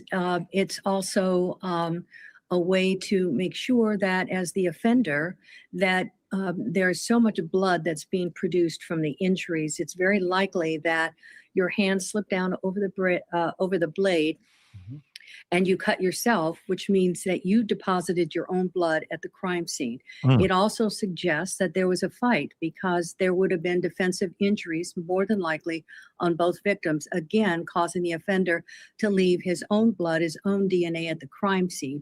And that was immediately probably noticed by the homicide detectives that went there. And you also had family members who lived close by who were also providing information to the police so that they had reported information and they probably also had that forensic information. And when they approached the son, he probably had injuries on him. So all of that collectively came together pretty quickly. I mean, to stab your parents, if he indeed is the assailant, this is the way it happened, to stab your parents to death requires such a fit of rage, I would imagine, that it's something that would have to have built up over time. And as Jonathan Hunt reported just a moment ago, TMZ is saying that the three of them, Michelle and Rob and Nick, were at a party at Conan O'Brien's house, a holiday party the night before, and were heard engaged in a very loud argument. That would seem to suggest, Mary Ellen, that there was some bad blood that was brewing over some time. It definitely things brewing over time, but it also could be a thing, like I said earlier, maybe he caught him consuming, and maybe they said, this is the last straw. We're cutting all ties with you. You see what I'm saying? Like, you got to remember, he's been homeless before. That's what they said. He lived off the streets for a while because his addiction just took over. And you know how it is. At some point, the parents have to kind of play, it's unfortunate, but the parents kind of have to play tough love. Because there's only so many times that you're going to pay the best doctors and pay the best clinics and all that to make sure your kid, gets off the stuff. If they're not ever going to really get off the stuff, at some point you got to just go, I can't support you anymore. I can't keep throwing money at this. You got to start working on it yourself. We can't support you anymore. We keep giving you the money, but you're taking the money and you're shooting it up your arm or you're snorting it, whatever the heck you're doing with it. You're not using it for the rehabilitation. Maybe this was a situation where they're like, we are going to cut you off again. We're not supporting. We're not helping you. We're done. And maybe he snapped about that. I don't know. Maybe he's like, I am never going out. Like I said, this is all just speculation and me just asking questions. But maybe that's because it just makes you wonder, how does somebody, their son, go from, come on, Dad, whatever it may be, whatever they were talking about, to suddenly on top of them using a knife? Where does that, I know it's a thin line between love and hate. Trust, there is most definitely a thin line between love and hate. But at the same time, my Lord,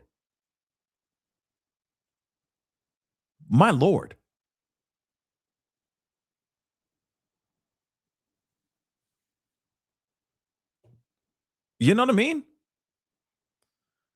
How do you go from like, Dad, Mom, I love you, to this? I really want to know what happened. I really want to know why. Why? You know? But let's continue. I apologize, guys.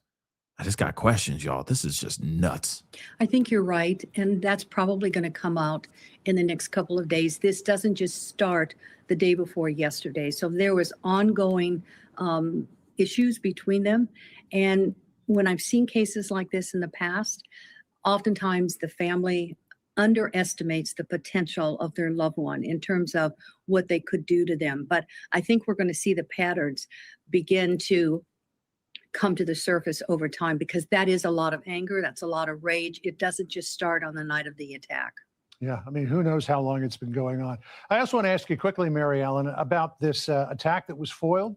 It was a plot that was targeting Los Angeles on New Year's Eve. 5 people arrested.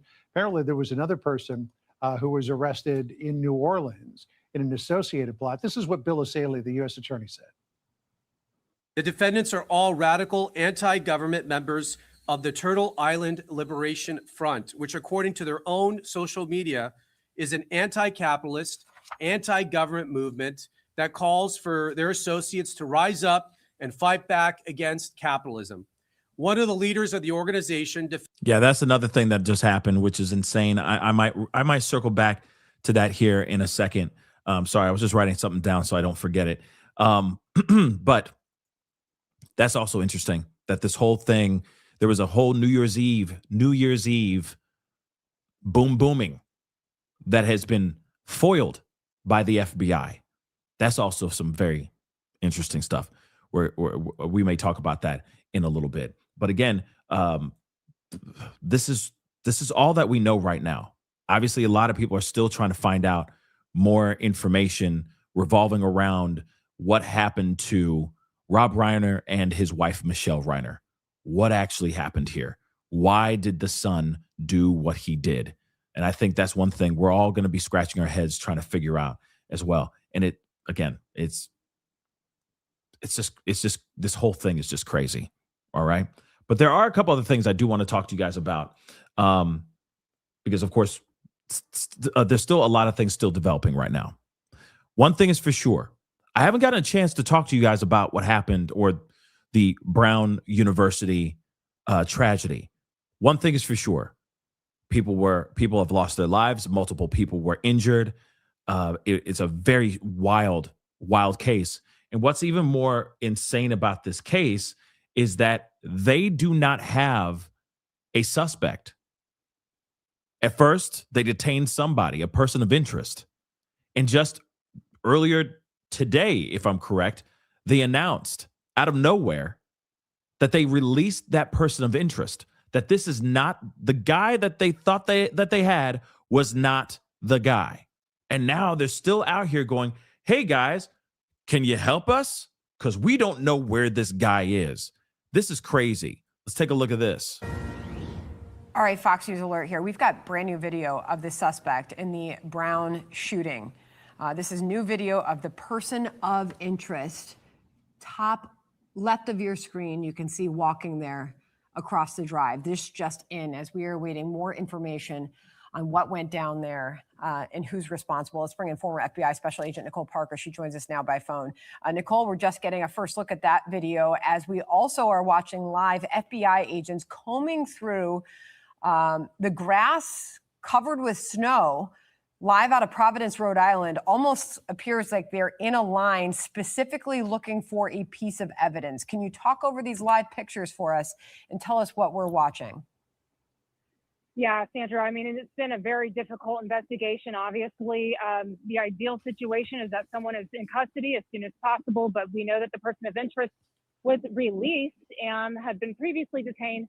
But that's what the FBI is going to be doing. They're going to be going back to the crime scene and potentially looking for any further evidence of this crime.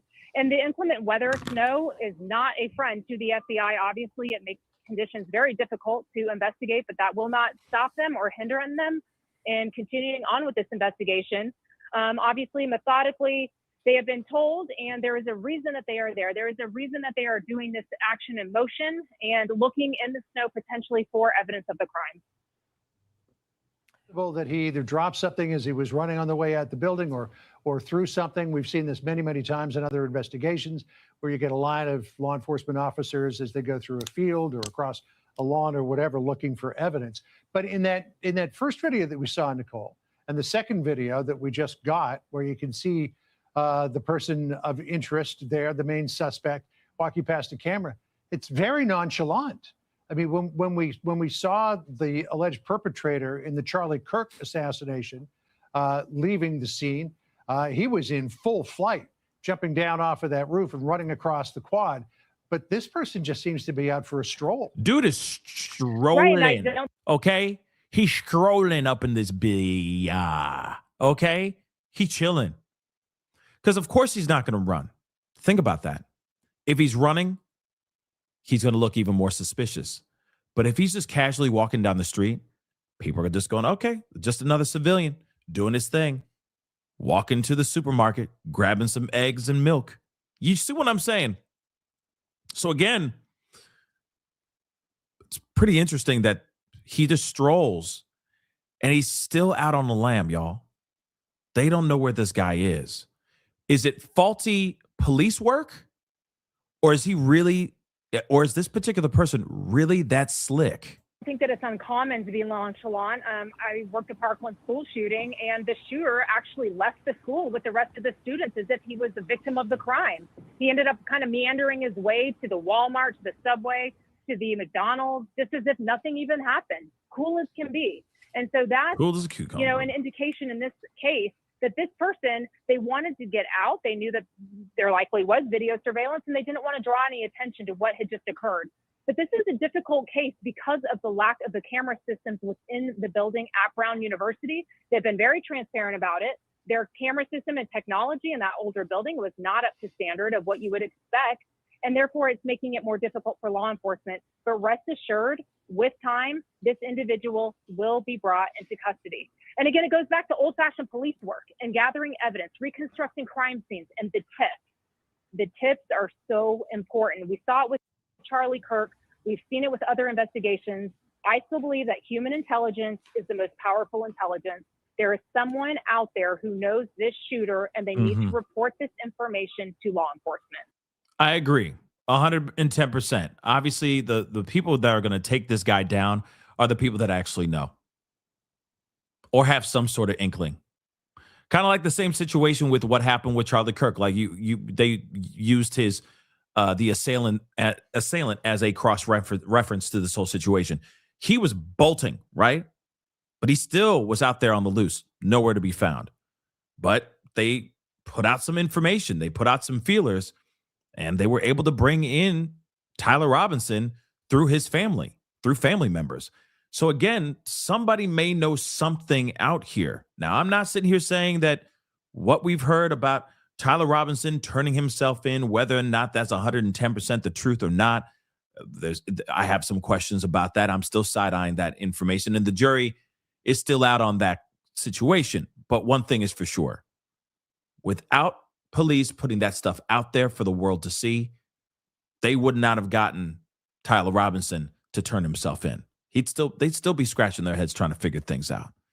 So hopefully somebody is seeing this footage and they're going to know something. And it's like, yeah, that's my boy, or that's my husband, or something of that sort. Remember, just so you know, 2 people lost their lives. 9 people were injured in this situation. Just so you guys know. So again, this happened at the Brown University's Barris and Holly Engineering and Physics building. Still, like I said, it still just doesn't make any sense why this person did what they did, but they are still trying to figure out where this guy is. Walking nonchalant out here in this piece. It's just insane to me, guys. Just absolutely insane. Oh, wait a second. Helping out, and so There's some updates. There's some updates about the assailant. Hold on, they just started a press conference. Literally, 3 minutes ago. Let's take a look at this. Let's take a look. Let's go. Hit the like button down below. Don't forget to hit that subscribe button. This just started a press conference for the Brown University tragedy.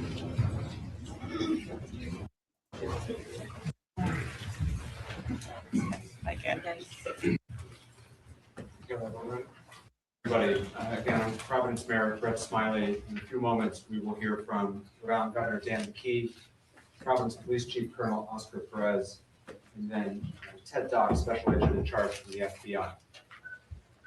I'm going to start with a brief update, and then just to let folks know about the work that we continue to do to reassure residents in Providence that they're safe in their community, and we are grateful for all of the assistance that we have continued to receive. As we announced last night, we would be providing enhanced police coverage throughout the Brown community, throughout the East Side, and really throughout the city of Providence.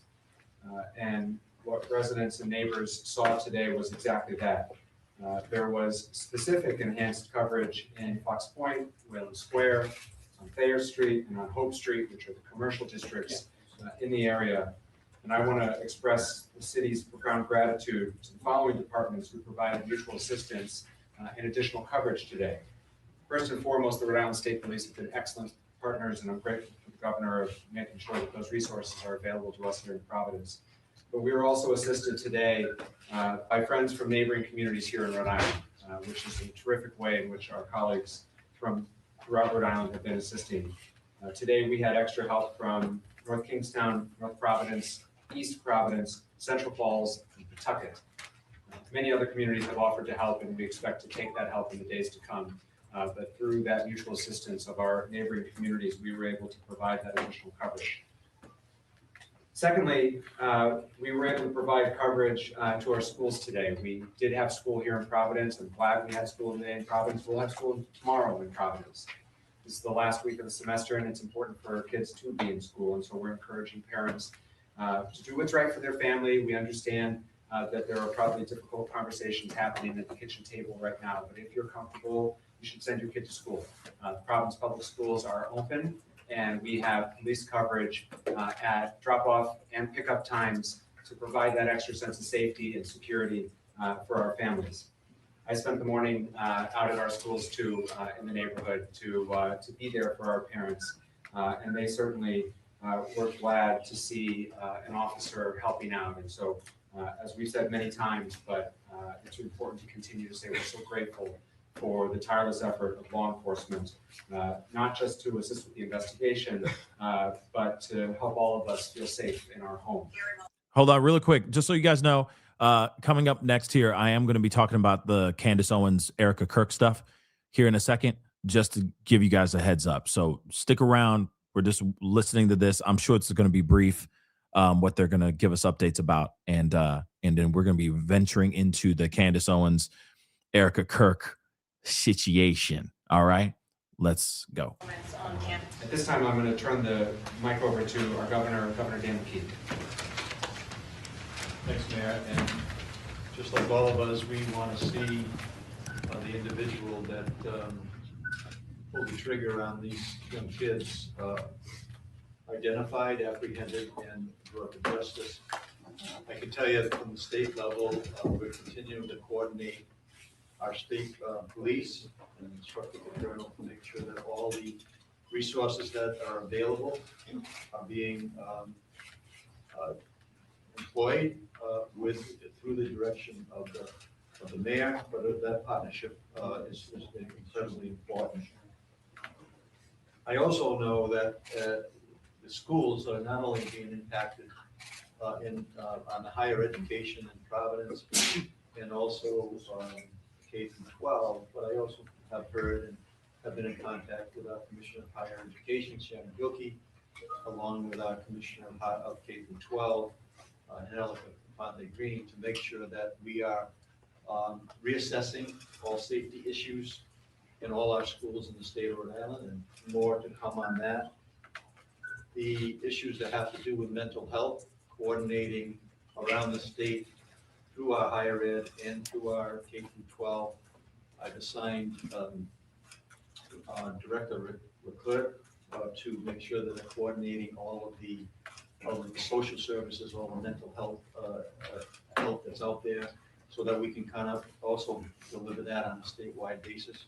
I was at Family Services Rhode Island today on Hope Street, and just seeing what they're doing, and it's being duplicated all around the state of Rhode Island. So I think it's important that we do everything we can out of the governor's office to support what's happening at Brown, community Brown, Providence, but also knowing that this is impacting on a statewide basis. So we're deploying that efforts to make the effort to let people know that we want to do everything we can so they can be safe and feel safe.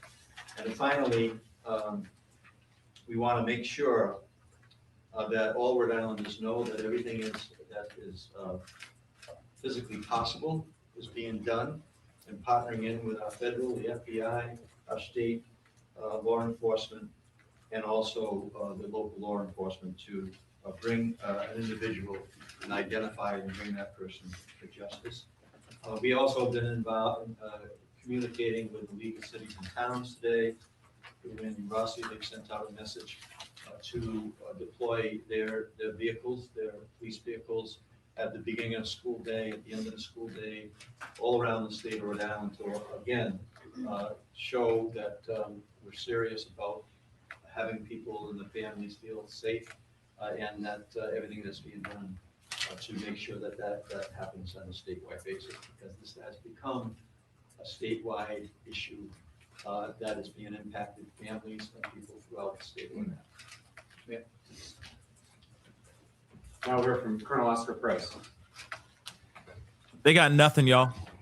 They're still scratching their heads. This is insane. Again. You know, we are once again to provide you some of the highlights and the progress that the Providence Police Department, along with several agencies, have gone together and stepped up to come up with this. I want to remind you that this is a very active investigation, a very complex investigation, and the dedicated work of the men and women of the Providence Police Department, the detective division, the community response team, the special response team, is all hands on deck. And on top of it all, you have the state police who's assisting us, and every other federal partner that has been in this building for several hours. And I want to commend and applaud them for the work that they have done. And that includes the FBI, HSI, ATF, the IRS, the marshals, and several other agencies, analysts that are here. So it's pretty active, because we want to make sure, as the governor stated and the mayor stated, to make sure that we identify this individual and bring him to justice.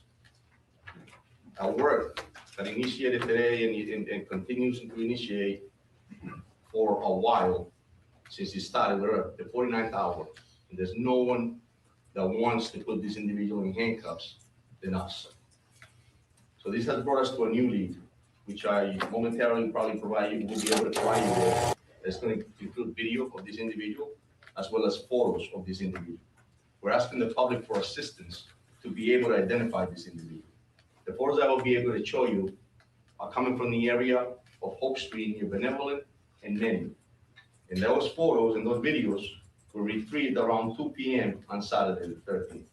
And we believe that that's the same individual that we showed you from the previous video that we released. The public is encouraged to use the tip line, which is pretty active. We have a tip line which is staffed with officers from the Providence Police, as well as analysts, and they're taking calls as we speak. And we want the public to use that information that they have that may be beneficial to this investigation.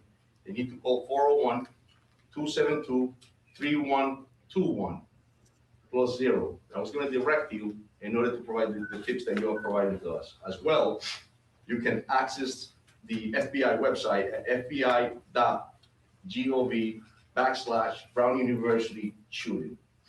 Please, I'm going to ask you all to follow our channels to stay appraised of what's going on and to stay accurate. There's a lot of channels and a lot of stuff that's going out there that's circulating the wrong info. And I told you when I first met you that there's appropriate info, there's accurate info, and it's going to come from us. So I please and plead with you that you access those type of channels. Again, we're asking for the public assistance in identifying this individual that we're about to show you, and we'll release this video on Twitter and on Twitter account momentarily. I'm going to turn to the video behind us. I'll be able to show you in a few seconds. Officer Mangan, if you could just activate the videos up. So this is the first video that we're showing you. This is the individual walking. Oh, don't get in the way like that, bro. Come on now. On the sidewalk of Benevolent.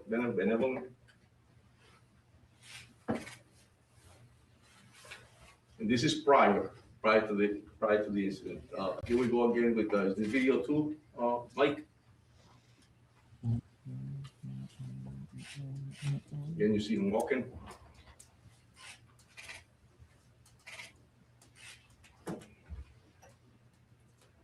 Go on to the third video.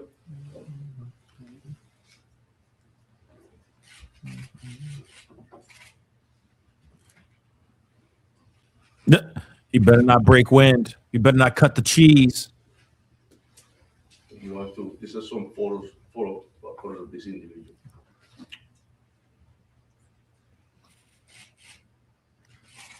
And they will all be timestamped.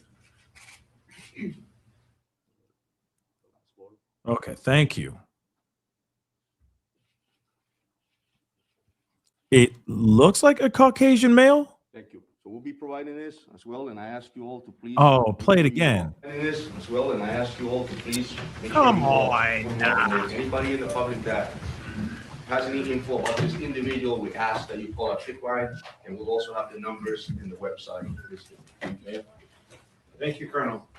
The last speaker today will be Special Agent in Charge for the FBI, Ted Cox. Thank you, Mayor. Good evening, everyone. My name is Ted Cox. I'm the Special Agent in Charge of FBI Boston. We know there's a lot of public concern about the horrific mass shooting at Brown University on Saturday, and rightfully so. I can assure you, the law enforcement team standing before you today has been working around the clock, 24/7, to ensure justice is fully served.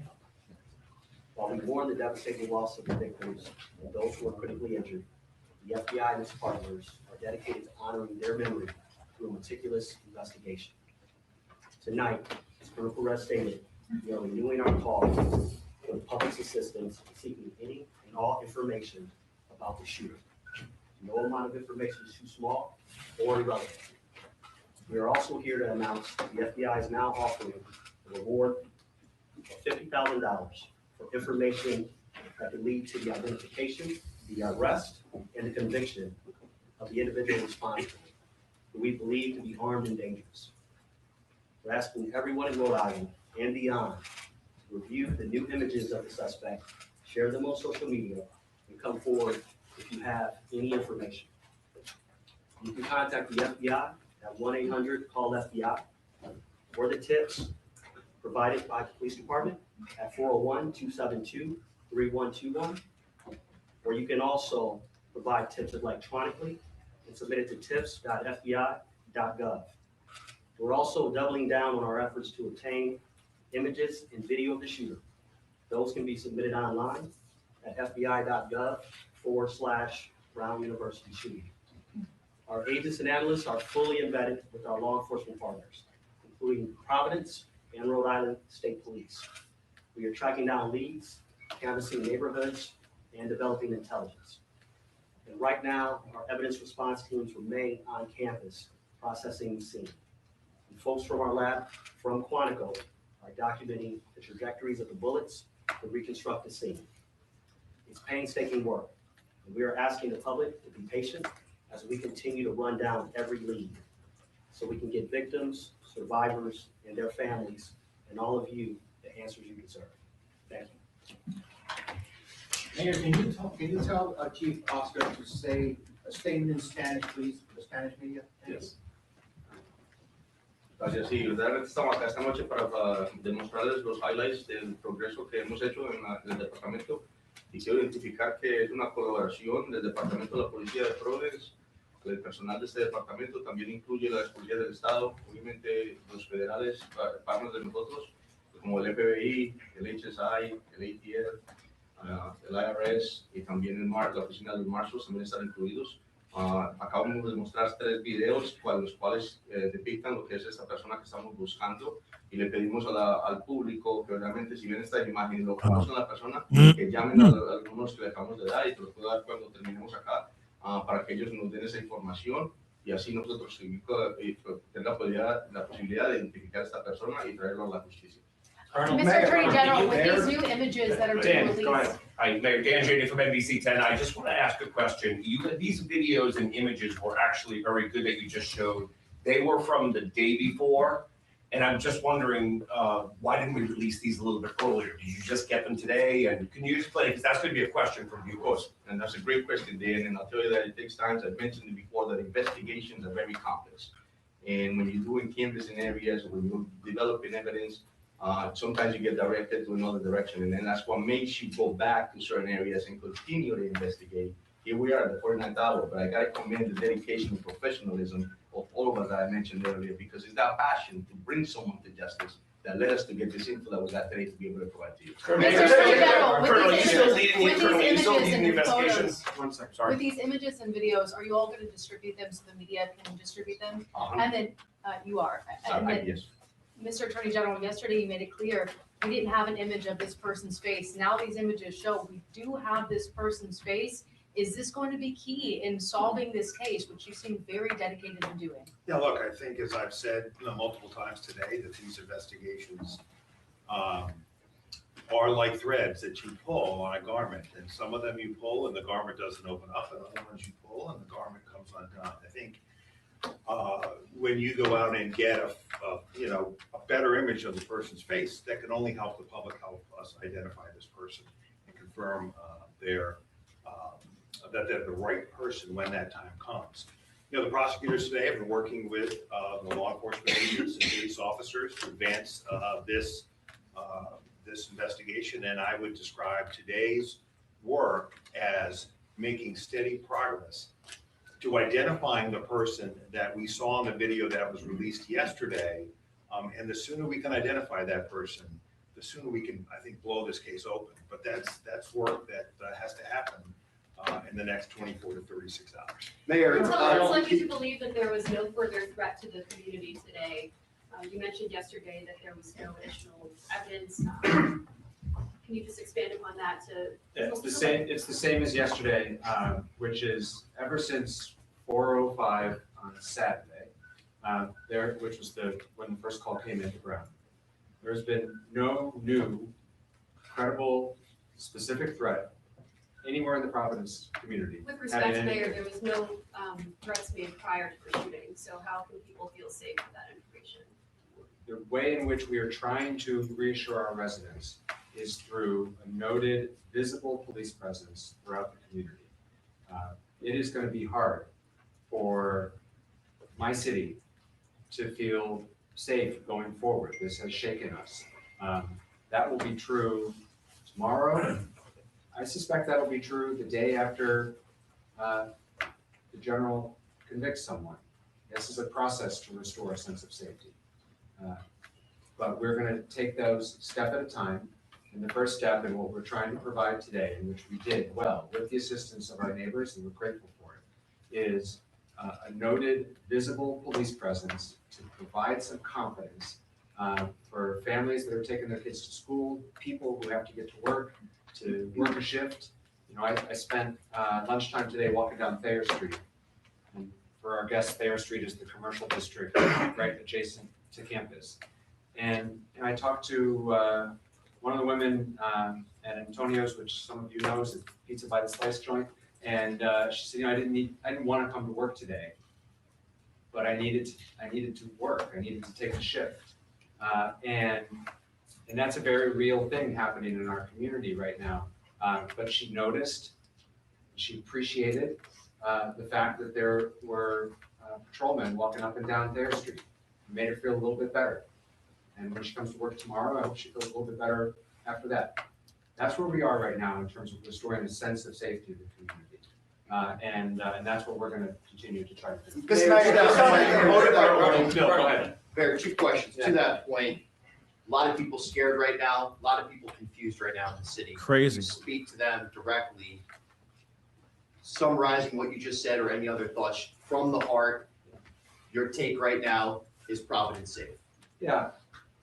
Providence remains a very safe city, and Providence receives really the best law enforcement, I believe, in the country. And today, especially at this moment, it's being augmented by great professionals of other Rhode Islanders, the state police, and others, and our federal partners. But my sense of the community right now is that this is starting to get very real and very personal. And I heard that today. I heard that last night at the vigil. We're all 2 degrees of separation from one another.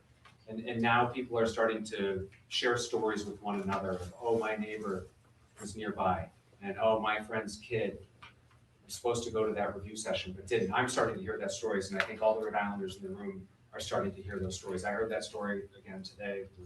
One of our customers is one of the teachers, and so it's starting to get very personal for our community, which is hard. And that's, I think, where we are sort of emotionally in the process. But we're here for one another. That's the scary side. The upside is that this is a tight-knit community that looks out for one another. The governor was there. All the officials who were up here with me tonight were with us at Lippert Park last night. It was 10 degrees. It was loosely organized. And yet hundreds of people came out because they wanted to be with one another. They were hugging their neighbors, they were crying, they were offering each other support. So this community will heal from this. We will move forward. But that doesn't make light of, and I'm certainly not making light of, the fear and anxiety that persists. But the only way we're going to move forward through it is one step at a time. And today's one of those steps. Colonel, yeah. Do you have any idea what kind of firearm was used in this shooting? Do you know how many rounds were fired? Do you have any details of that nature? It was several rounds. It was a small caliber, actually 9mm firearm was used. And it was several rounds into it. And obviously, as we all know, the casualties and the injured people, it's just terrible. So, yes. Colonel, do you have 2 questions? Who's the lead investigator on this now? And secondly, what do you believe that a person of interest was doing in that video and those pictures that you obtained? Yeah, so the first question, the lead is, obviously we're taking the lead, but we couldn't do this job without the assistance, as I mentioned, the collaboration of all the different agencies and municipalities. This is a team effort. This is important to us. As the mayor stated, it has shocked the city, and a lot of people are concerned. So this is an effort to put handcuffs on somebody, and it takes a whole team to do that. My second question is, what do you think he was doing? Was he staking out the area? Because this was the day before the shootings, correct? Correct. And so what do you think he was doing? Was it hours before or days before? So it was a few hours before, and I'll tell you that at this point, that's all we had. So it was a few hours before what he was doing. We'll be able to find out further once we. Was that with respect to John DePietro, Road Patrol Life? Can you talk about, is it unusual to change the direction of an investigation as it's going on? That's a great question, John. I think that, all detectives throughout this nation and in the world understand that when you're investigating a case, it takes different paths. You start somewhere, you start here, and all of a sudden something else pops up and you're going in a different direction. And that's what happens. It's complex. And at the end of the day, you have to investigate, you have to pull every rock, you have to look at every video, you have to examine evidence, you have to check ballistics. It just takes a lot of work. You have to interview witnesses, and sometimes that takes you to a whole different path. And as a police officer and a detective, you have to make sure that you can get into the tunnel vision in order to be able to get that right answer. So yeah, they do change. Are you concerned that the more time passes, it'll be harder to make an arrest? I'll tell you, It's been a couple days. Every minute counts. Every minute counts, but what doesn't stop is the dedication and professionalism of this department as well as our partners. Do you have any reason to believe that any of the victims, whether the victims who died or the others, were targeted by this shooter, or that he was just shooting randomly and just randomly? That's all part of the investigations. So we'll continue to investigate. And then can you also explain, the FBI today was searching in the bushes and kicking around the snow, or like moving the snow, on Waterman Street. We have known since Saturday that the potential suspect walked down Waterman Street. It was in the first video. Why would you be now looking in the bushes for something on Waterman Street 2 days later after it snowed? So I just answered John the same question on how investigations, they turn and lead you in a different direction. We might have used all our energies in the first few days to investigate something, and here we are now headed back to that same place to continue to investigate, and that's why you saw that, because the investigations change on a daily basis. Colonel, on the travel of the 911 call or emergency calls that came in, when the first 911 calls to come in, were those dispatched by Brown University Police or Providence Police? It was dispatched by the 911 center, and yes, we responded immediately within minutes. You saw the Providence Police cruiser pull up. So Providence has been the lead investigator on this from the That's beginning? correct. Have you received any leads or indication on whether this was personally motivated, political, or otherwise? Are there any threats to Brown that they've turned over that would give us an indication of why? I don't think they have. It's a great question, and that's something that we're all asking ourselves, and we'll continue to. Yeah, they have no investigate clue. to get that insight. Do you have reason to believe that this person is no longer in the community? Because can you continue to try to reassure the public that they are safe, but you also just said that this person you believe is armed and dangerous. So how can both be true? Well, yeah, right, and that's something that's unknown, but like the mayor stated, I'll tell you that, we have enhanced enforcement, in that area. We have, Steph stated earlier, we have a lot of officers in the area, so in that sense, it's gonna be safe, but however, as well, I just wanna remind the community that, our priority in law enforcement in the city is to keep our constituents safe, keep them informed, and to keep them committed, to understand that we're a professional, we're dedicated, we're gonna put somebody in handcuffs, and we're gonna continue to do this job. So But do you have reason to believe that they are no longer in this community? that's something that we're continuing to investigate. Colonel Perez, just real quick, Tom Criminal, WPRO. On the trajectory of where this guy went from the video that we saw, where is the last place that you would, you have a clear video of seeing him? Is it like, are you still getting video from houses in that area? And, Colonel Weaver, just real quick, in terms of the state's response, how much enforced patrol, we know about the enforced patrol in Providence, but are you putting throughout the state to keep the highways, keep an eye on the highways?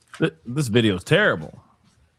We have increased our patrols throughout the state, and we will respond accordingly to any requests for additional assistance. This is a collaborative effort, not only from our uniform division, but also our detective bureau is embedded here with Providence and our federal partners, and we will not stop until we find out who the suspect is and bring them to justice. I just want to clarify something, because it seems that we're a little confused as far as the video itself. It says 2 p.m. It was their day off, 2 hours prior. So where's the last house that you actually have video from? Let me just finish with. Go ahead. Thanks, Dan. Where's the last video that you actually have video from in that area? It's in the vicinity of Hope Street, between Benevolent and Main. And that's before the shooting? That's correct, yes. 2 hours, right? 2 hours. My turn, Bill. Dan, Tom. This video that you just released, more than anything, is key to wrapping to this case, okay? We have a closer picture of his face, we have a closer picture of his body. Based on that and witness interviews, do you have a new description of the person of interest now? Because he looked like a guy just walking around, the neighborhood. Is there a new description you can give us of? There is, and it will be on that poster that we're going to be releasing on the images, and the height, weight, and things of that nature are all posted on that. You think he lives in the area? It's something that we're investigating. Colonel, the other man had instances, Desde ayer se han filtrado a la prensa sí. El nombre, la fotografía y hasta la casa de la persona de interés que estaba bajo custodia. Sí. Si quiere, responde esta pregunta en los dos idiomas. Sí. Hoy habían algunos medios haciéndose eco de que había una segunda persona de interés en custodia. Este no es el caso porque no he escuchado absolutamente nada en esta conferencia que se refiera a eso. ¿Me puede usted decir cuánto o cómo están manejando ustedes la información dentro del departamento y cómo se está filtrando a la prensa? Claro. Porque esto crea confusión, obviamente. Sí, sí. So the gentleman just asked the question about how information can filter into the community and out from us. And the question was that past few days, an individual was identified and was detained and he was a person of interest. We had him here. He's asking, how does that get out to the media? How does that happen? My answer to that is I have no control over what's being released or circulated in the media, speculations that occur. What we can control is what we give you here, and as I was speaking earlier, that's why it's important for you to get information from us. So, mi respuesta que hago es lo que no me doy cuenta cómo se filtra esa información a los medios de comunicación. Es importante que la comunicación venga de nosotros y no de otras partes. Es muy importantísimo porque ustedes circular en otros momentos van a especular. Ahora, he also asked, a second question that he asked was that there was information out there that we had a person in custody of interest, a second person.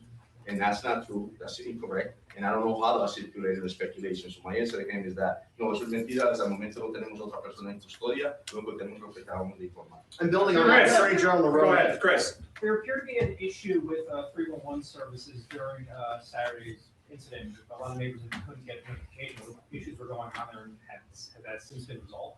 Yeah, so residents in the city of Providence were notified in multiple ways, and certainly through all of your outlets, all official City of Providence social media outlets, Twitter, Facebook, Instagram, and we pushed out a 311 notice. If you are not the 311 notification system in the City of Providence, you have to sign up for it in order to receive it. And so 311 notifications did go out. If you are a resident of the City of Providence and you are not receiving 311 notifications, we urge you to please sign up. You can do so at the city's website. 311 notices have continued to go out throughout this entire incident, including up as recently as today, this afternoon, to clarify a false report with regard to a report of shots fired, which was found to be unfounded. We sent out a push notification through 311 to reassure people because in this day and age, there's a lot of misinformation. A lot of people are getting reports through non-official channels and are getting anxious as a result of it. And so 311 notifications are working fine, but you have to register for it. And you have to opt in for text messages. If anyone needs assistance for how to sign up for 311, if you are not tech savvy or if you are having problems, you can call the phone number 311 and we have staff available who will help register you. For all of our community, please know that there are always bilingual calling individuals to take those phone calls. Mr. Attorney General, real quick, you were on CNN this morning talking about, Mr. Attorney General, you were on CNN this morning talking about the person that you spoke, the person of interest from yesterday was here. We have not heard that here today. Can you talk about, is that person of interest still here in the state? Who was he? Was he from Wisconsin? Just, more. Yeah, I think, as I said last night, for those of you who were here, I thought it was really unfortunate that this person's name was leaked by somebody. Is he cleared? Well, let me finish my answer. Was leaked by, excuse me? Why you finish the answer? You answer this question. No, I haven't finished it No, yet. no, but no, I'll- you always come with the same somebody- answer. No, somebody else would finish it. So, Dang. the person who was held, it was unfortunate that his name got leaked because it's one of the reasons why we use words carefully.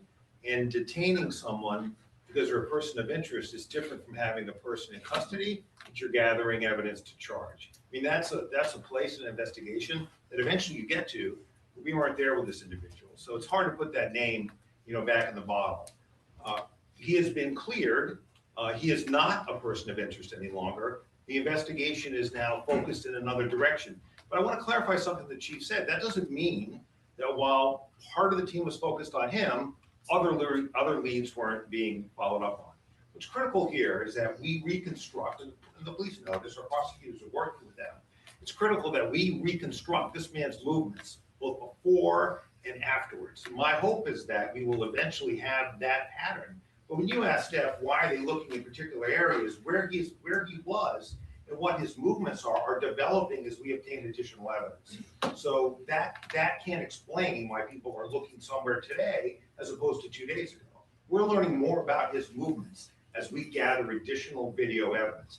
And that video evidence has been coming in at a much greater degree than it was 12, 24, 36 hours ago. Why, you ask?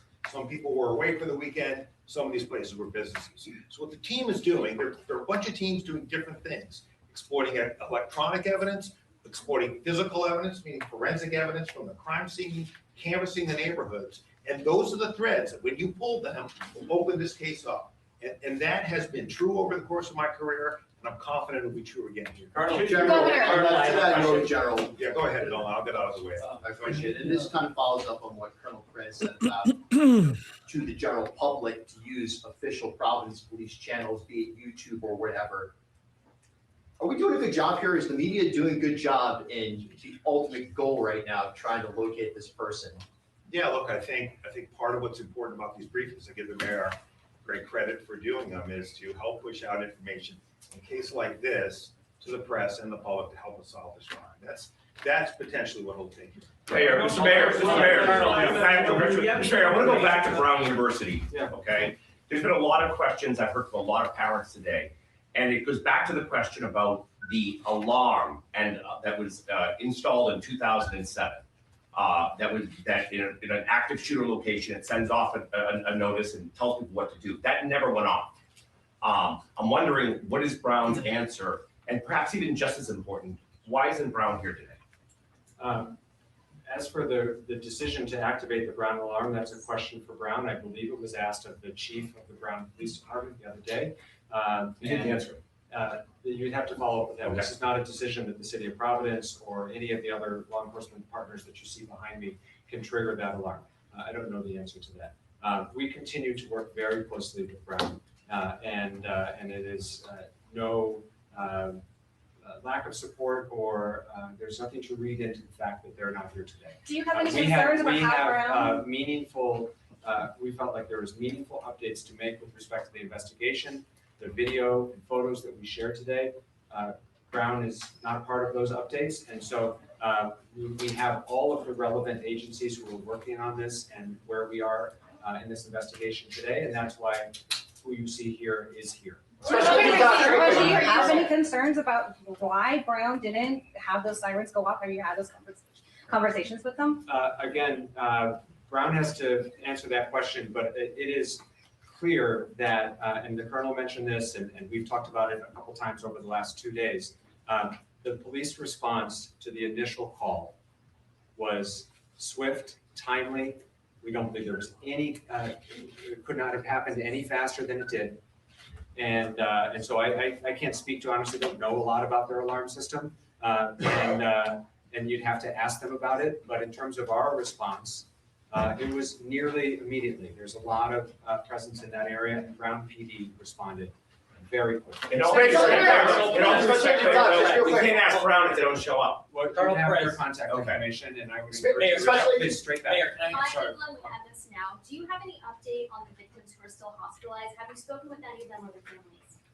I don't, there's no degrading of their condition, but I don't have the latest status of them. I've not spoken to them since yesterday, although I know other people have, and we're happy to try to get you an update for our next. President Donald Trump says that Brown is to blame here, saying that the onus of this tragedy is on the school itself. Do you think that's a fair criticism? Do you disagree with what the president is saying in response to this shooting, sir? Who's the question for? I'm sorry. For Governor McKee. Repeat the question, please. President Donald Trump has said that Brown University is to blame for this shooting and saying it's the school's problem. Is that a fair criticism, or do you disagree with what the president I don't think says? it's fair criticism. Can you expand on that, sir?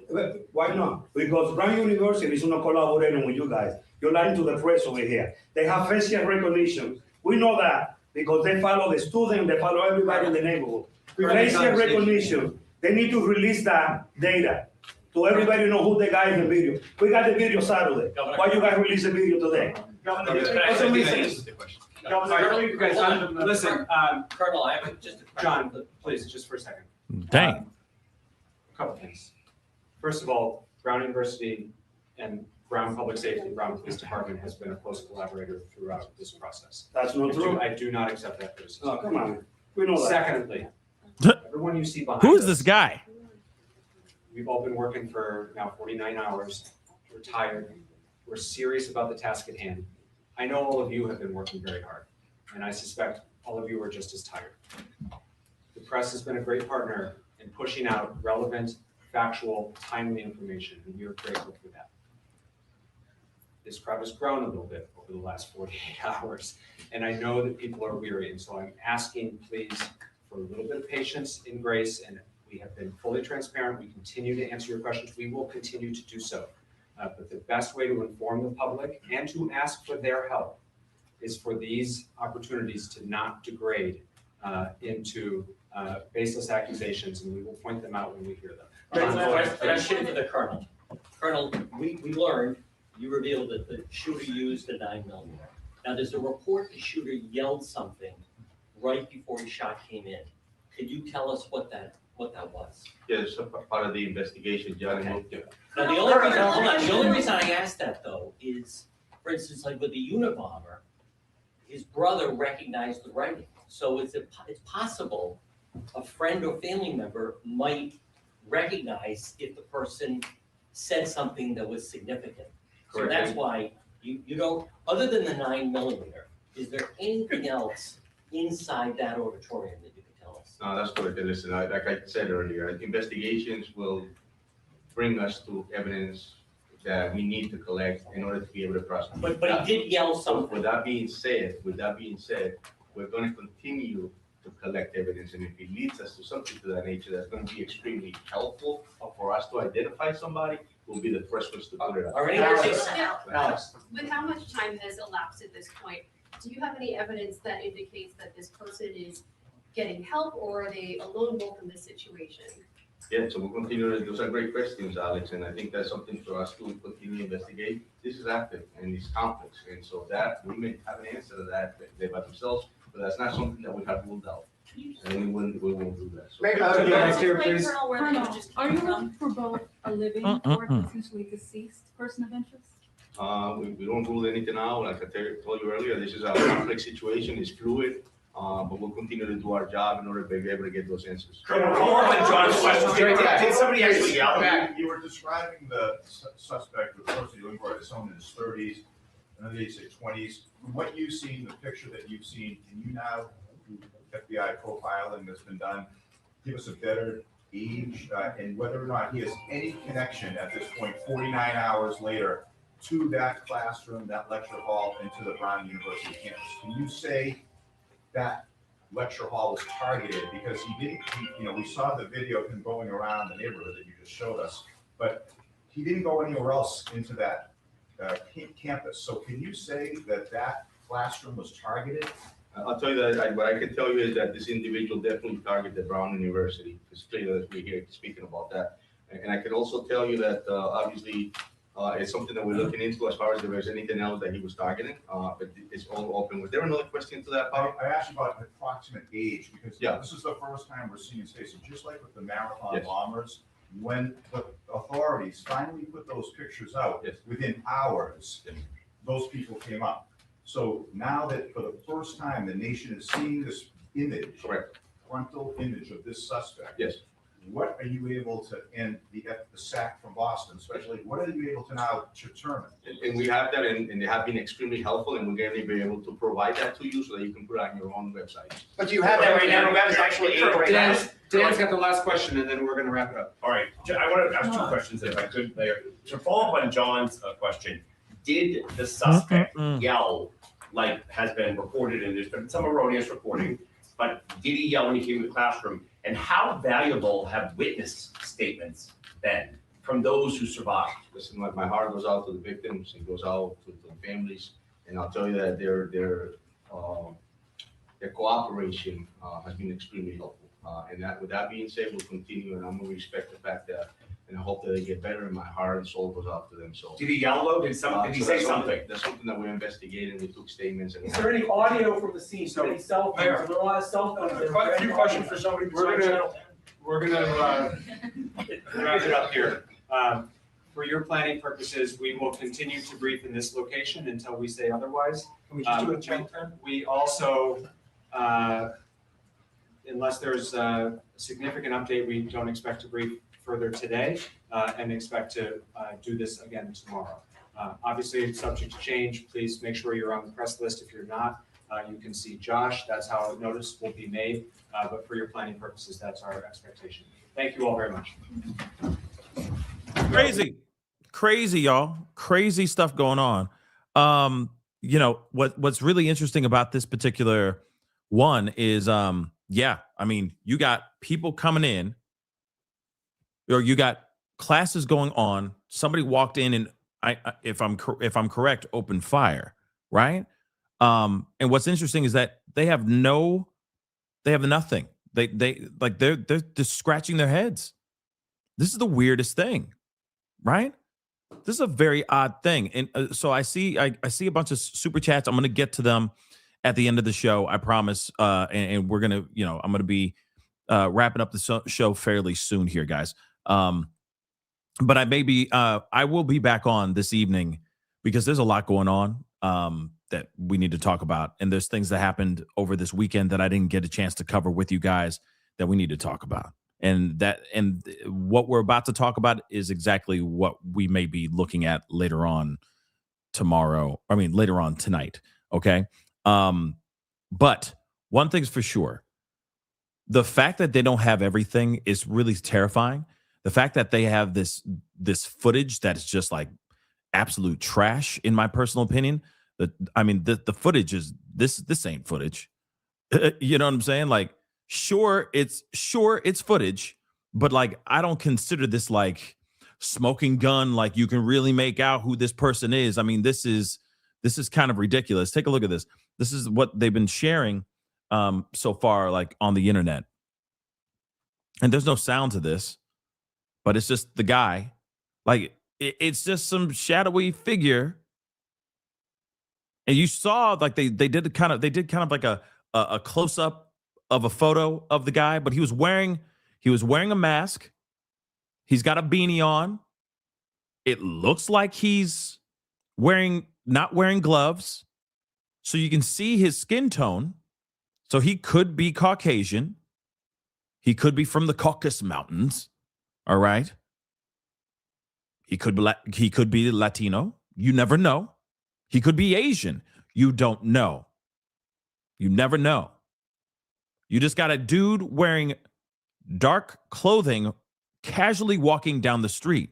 Here's the other thing, too. Yeah, you can't see him. This is John Cena. You can't see him. You can barely see this. And this is the smoking gun footage. Hold on. There's more. I just got that, so I want to show you more. Let me just pull this up here really quick. I mean, this is ridiculous, y'all. And again, they're saying that this is footage that they had of him walking in the area the day before. So this isn't even the day of. So you don't even have footage of this dude walking into the building and opening fire. That was loud as hell. That was loud as hell. I think that's the only footage that they got. Hold on. This is the only footage they got. Real talk. What the heck? Really, this is the only footage that they got. The same footage I just showed y'all. Like, have you seen this guy all the way the F over there? Some heavily pixelated man walking down the street. This guy could be anybody. At this point,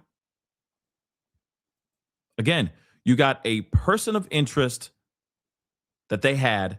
Now they're going to be releasing that guy, which is also crazy. Let's take a look at this here. So it says authorities gave a public update about this, to Saturday's mass tragedy case, okay, at Brown University, in a Monday afternoon press conference shortly after releasing new images and videos of the suspect or the person of interest, right? So here's some footage or a photo. They're saying, and this is the FBI, Cash Patel, yes sir, putting this up, it's releasing new images of a person of interest in connection to this mass tragedy that happened on Saturday. So here is kind of a round, a little bit of a pudgy, possibly Caucasian male. Just casually walking around. Very interesting, guys. Very interesting if you ask me. So, of course, if you know anything, please say something. This is very strange in my personal opinion. Okay? Very, very strange. Hold on. I Gotta save that real quick. All right. So very strange. Some very strange stuff here. All right. In fact, let me pull this up so we can take a look at this real quick.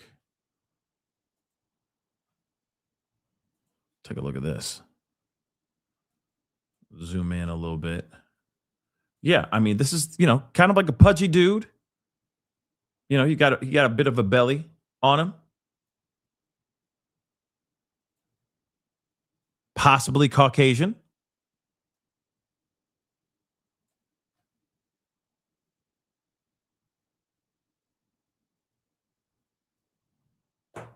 And what's interesting is that you got, he's a little spherical around the waist, looking like Charlie Brown in winter clothing. All right. But still, he's a bit round here. It could be a disguise. Yeah, it could be part of the disguise. You are not wrong with that, Lakia. You are not wrong with that. Yeah, thicker than a Snicker. But that could be part of the outfit, part of the disguise. That's true. But these are photos from before. These are photos from a day before. So that's what's weird. He's walking around the area and they don't have footage of him the day of. I think that's strange. And then they don't have any footage of him from inside the building. That seems a little bit strange to me as well. Doesn't that seem a little bit strange? Something ain't right. Something ain't right. Definitely something ain't right here. Something definitely ain't right here. It just seems a little weird. But we'll see what happens here. We'll see what happens because, of course, police are doing their due diligence. They're doing everything they can. Hopefully, they will get this guy as soon as possible. But we'll see. We will see. We will for sure see. Now, here's the thing. A couple different things have happened over when it comes to this Charlie Kirk situation with the Erica Kirk, with Candace Owens, and all the mucky in between. First and foremost, today was the day that TPUSA was supposed to be holding a full-on debunking episode where they were going to debunk all the rumors and conspiracy theories that Candace Owens concocted, right? Well, it looks like that interview or that video or that show never really happened.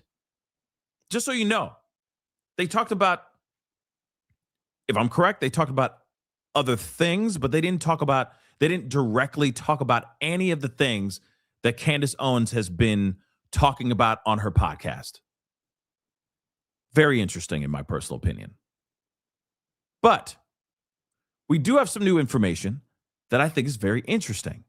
Now, it may be old news, and I'm sure it's happening right now as we speak because she has not gone live. She's not live right now. Candace Owens. So I think this is the reason why. I think it's safe to say that something's happening right now as we speak. And she talked about this just a little bit ago. So apparently in a tweet, Erica Kirk said, which of course, Candace Owens retweeted it, okay, and quoted it as well. So Erica Kirk posted this saying, Candace Owens and I are meeting for a private in-person discussion on Monday, December 15th.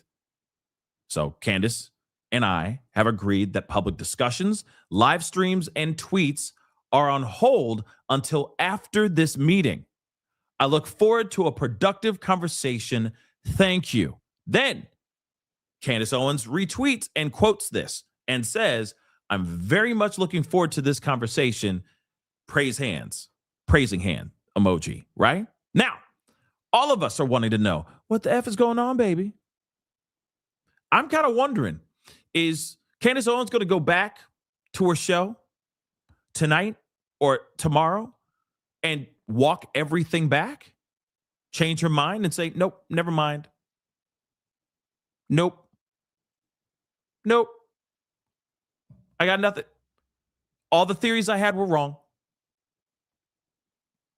Is she going to walk everything back? Or is she going to come back going scorched earth even more? This is going to be very interesting. This is going to be very, very interesting. In fact, yes, Messi, you did send that, so I want to share that too, of course.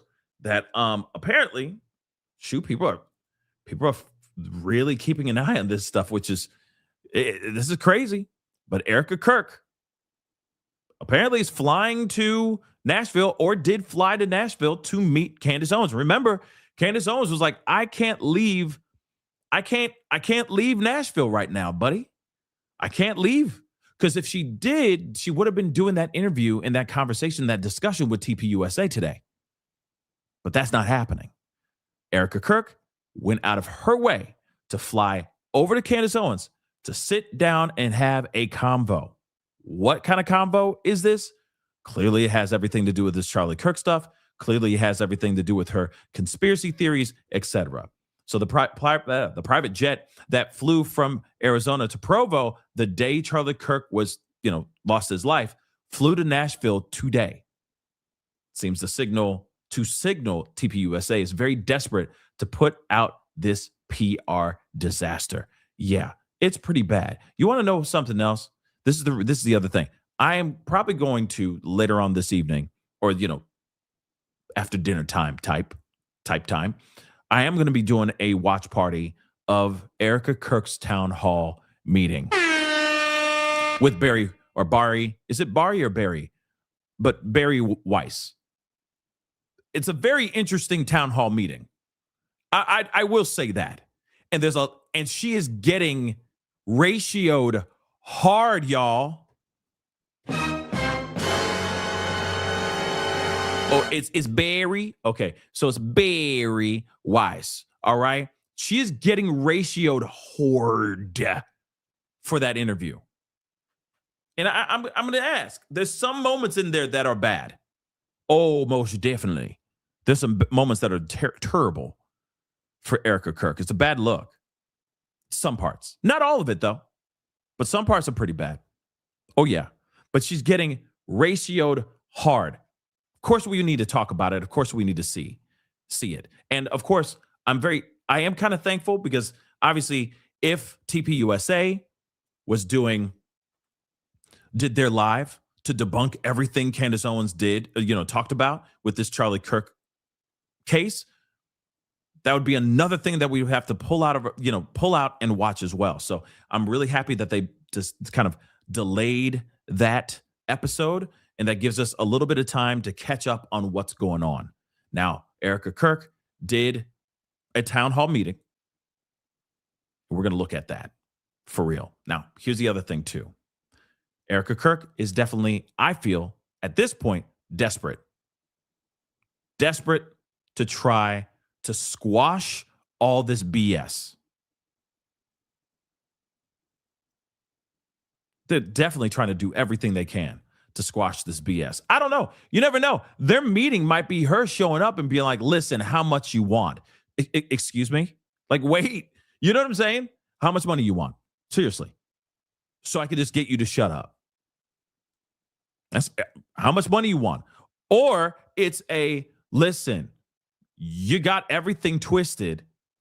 You got it all messed up and it's wrong. Please keep my husband's name out your mouth. Maybe that would be the conversation. Or they're going to really have a real conversation. She's going to be able to possibly, Erica will be able to debunk any of this stuff that Candace Owens has been putting out here. And then Candace Owens will go on the show and she will straight up walk it all back, which will also make her look really bad. So I don't know how she's going to spin it. But think about it. What's going to happen here? What's this meeting really all about? Remember, Erica Kirk went on to Glenn Beck's show and said, oh yeah, when he sent those text messages about, oh, he's worried about his life and he's going to lose his life and everything. No, that's not true. It never happened. When in actuality, it really did. There's other parties that are saying that he did text message those things. Yo, Erica Kirk is kind of looking like Boo Boo the Fool right now, Unfortunately, she should be looked at as the grieving widow. And that's it. Everyone's sending their condolences, sending their prayers, etc. Not, oh, damn, she out here just mucking it all up. So she a part of this whole conspiracy too? Is she the part of the whole thing? You see what I'm saying? It's bad. It's bad, especially when she's talking out of pocket about something that other people in her camp have already confirmed. So again, not the greatest thing. The things that she talks about in this town hall meeting, yikes. There's some moments, y'all. It's yikes, y'all. It's yikes. So we will be doing that most likely this evening because there's obviously a lot of catching up I got to do. This weekend was a little bit busy prepping and getting things ready for last night's show, for last night's event. Okay, but now I think it's going to be easier to get things moving from this point on. But yeah, I don't know what the hell's going on, y'all. Like with this whole Erica Kirk and Candace Owens meeting. Hopefully, after this meeting, Candace Owens puts out a tweet, at least to let people know, like, first off, I'm still alive. Second, wait till tomorrow's show is going to blow your socks off. You know for a fact she's going to be saying that. And then everybody will be sitting there waiting at bated breath for that show. But she may put out some stuff being like, I'm still standing 10 toes down. I don't care what Erica Kirk says. She is a liar. TPUSA is a liar. Get ready for this show. You see what I'm saying? I'm just waiting for that. I'm waiting for that. And when it happens, I think everybody and their mama is going to be losing their doggone minds. But let me get these super chats and these member chats here really quick. I appreciate all y'all for being here. It really means a lot. Thank you so much for the support. Thank you so much. Again, Marissa, thank you so much for the super stickers. I really do appreciate both of them. Thank you so very much. Thank you. Debbie, thank you so much for being a member for over 3 years. That's amazing. And of course, being one of the amazing mods, one of the many amazing mods in the chat. So thank you so much. But what did you say? You need to put pictures on the wall behind you of these people interviewed after the Christmas decorations come down. That's actually not a bad idea. I'm trying to figure out what I'm going to do with the wall. I've just been busy doing the news. I don't look at this wall. I'm just like, I'll figure it out at some point. But I need to do something with it. At some point, I'm going to figure it out. I just need time. I'm just running like a chicken with his head cut off. Like I said, I'm always doing 17 different things. I'm spinning 7 different plates all at the same time. You know what I mean? But not a bad idea. That's not a bad idea. Marissa, thank you so much. I knew that even Trump supporters will be upset. Yeah. It's crazy how people are reacting to Trump's tweet, which was callous and just disgusting. But it's also even more shocking that Mr. Cult of Personality is getting shunned by his own people, by his own hardcore supporters. It's a very bad look. Trump should not have sent out that tweet, that post. It was the dumbest post and most hypocritical post I've ever seen. It's nuts. But again, we see a lot of hypocritical things that happen on either the left or the right. And what's so crazy to me is that you will get chastised for calling out the hypocrisy. But this is the first time in a really, really long time. This is why I'm telling you guys, the climate in the political atmosphere is changing, y'all. It's changing. Literally, if this was a different situation, if we didn't have all this Epstein stuff and all this other things happening, all this mucky muck and all this cover-up crap happening right in front of us in real time, trust me, him putting out that post, there would be people in the chat being like, he said what he said. Let Trump say what he says. You know what I'm saying? But we live in the temperature has changed in the room, y'all. The climate has changed. Sorry. Get it?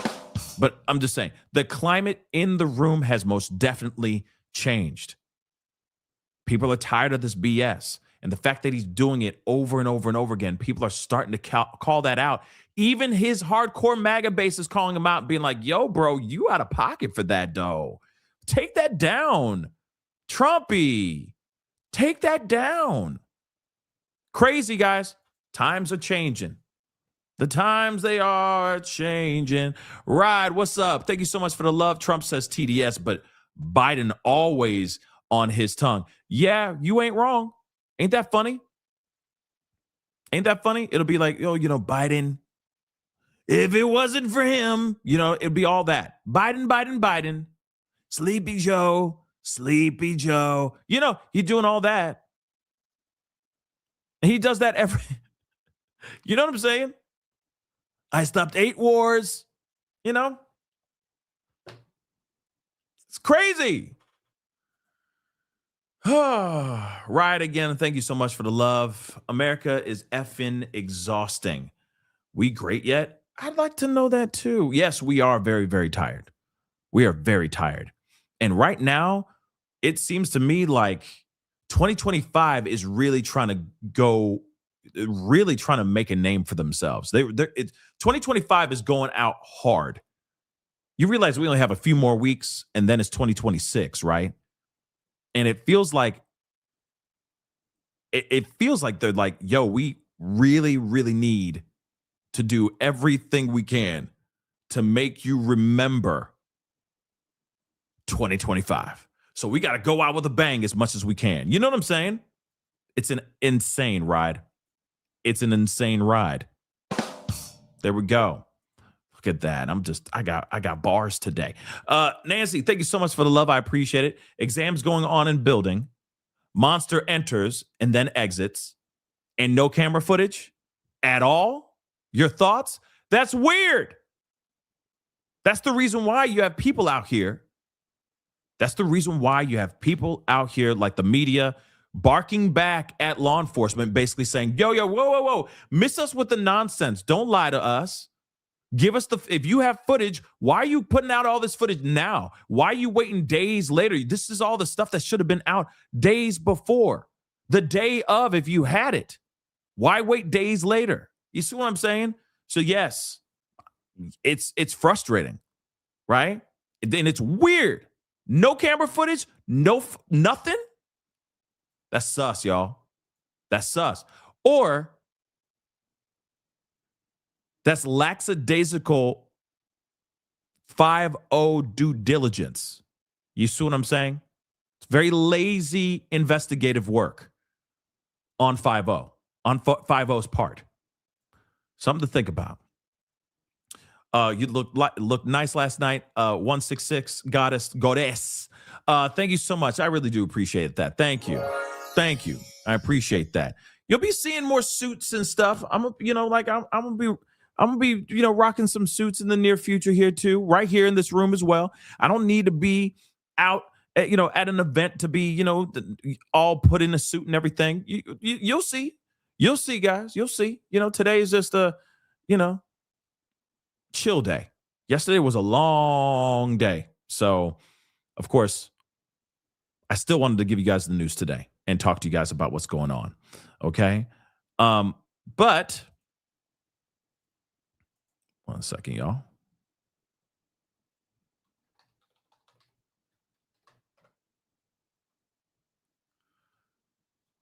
But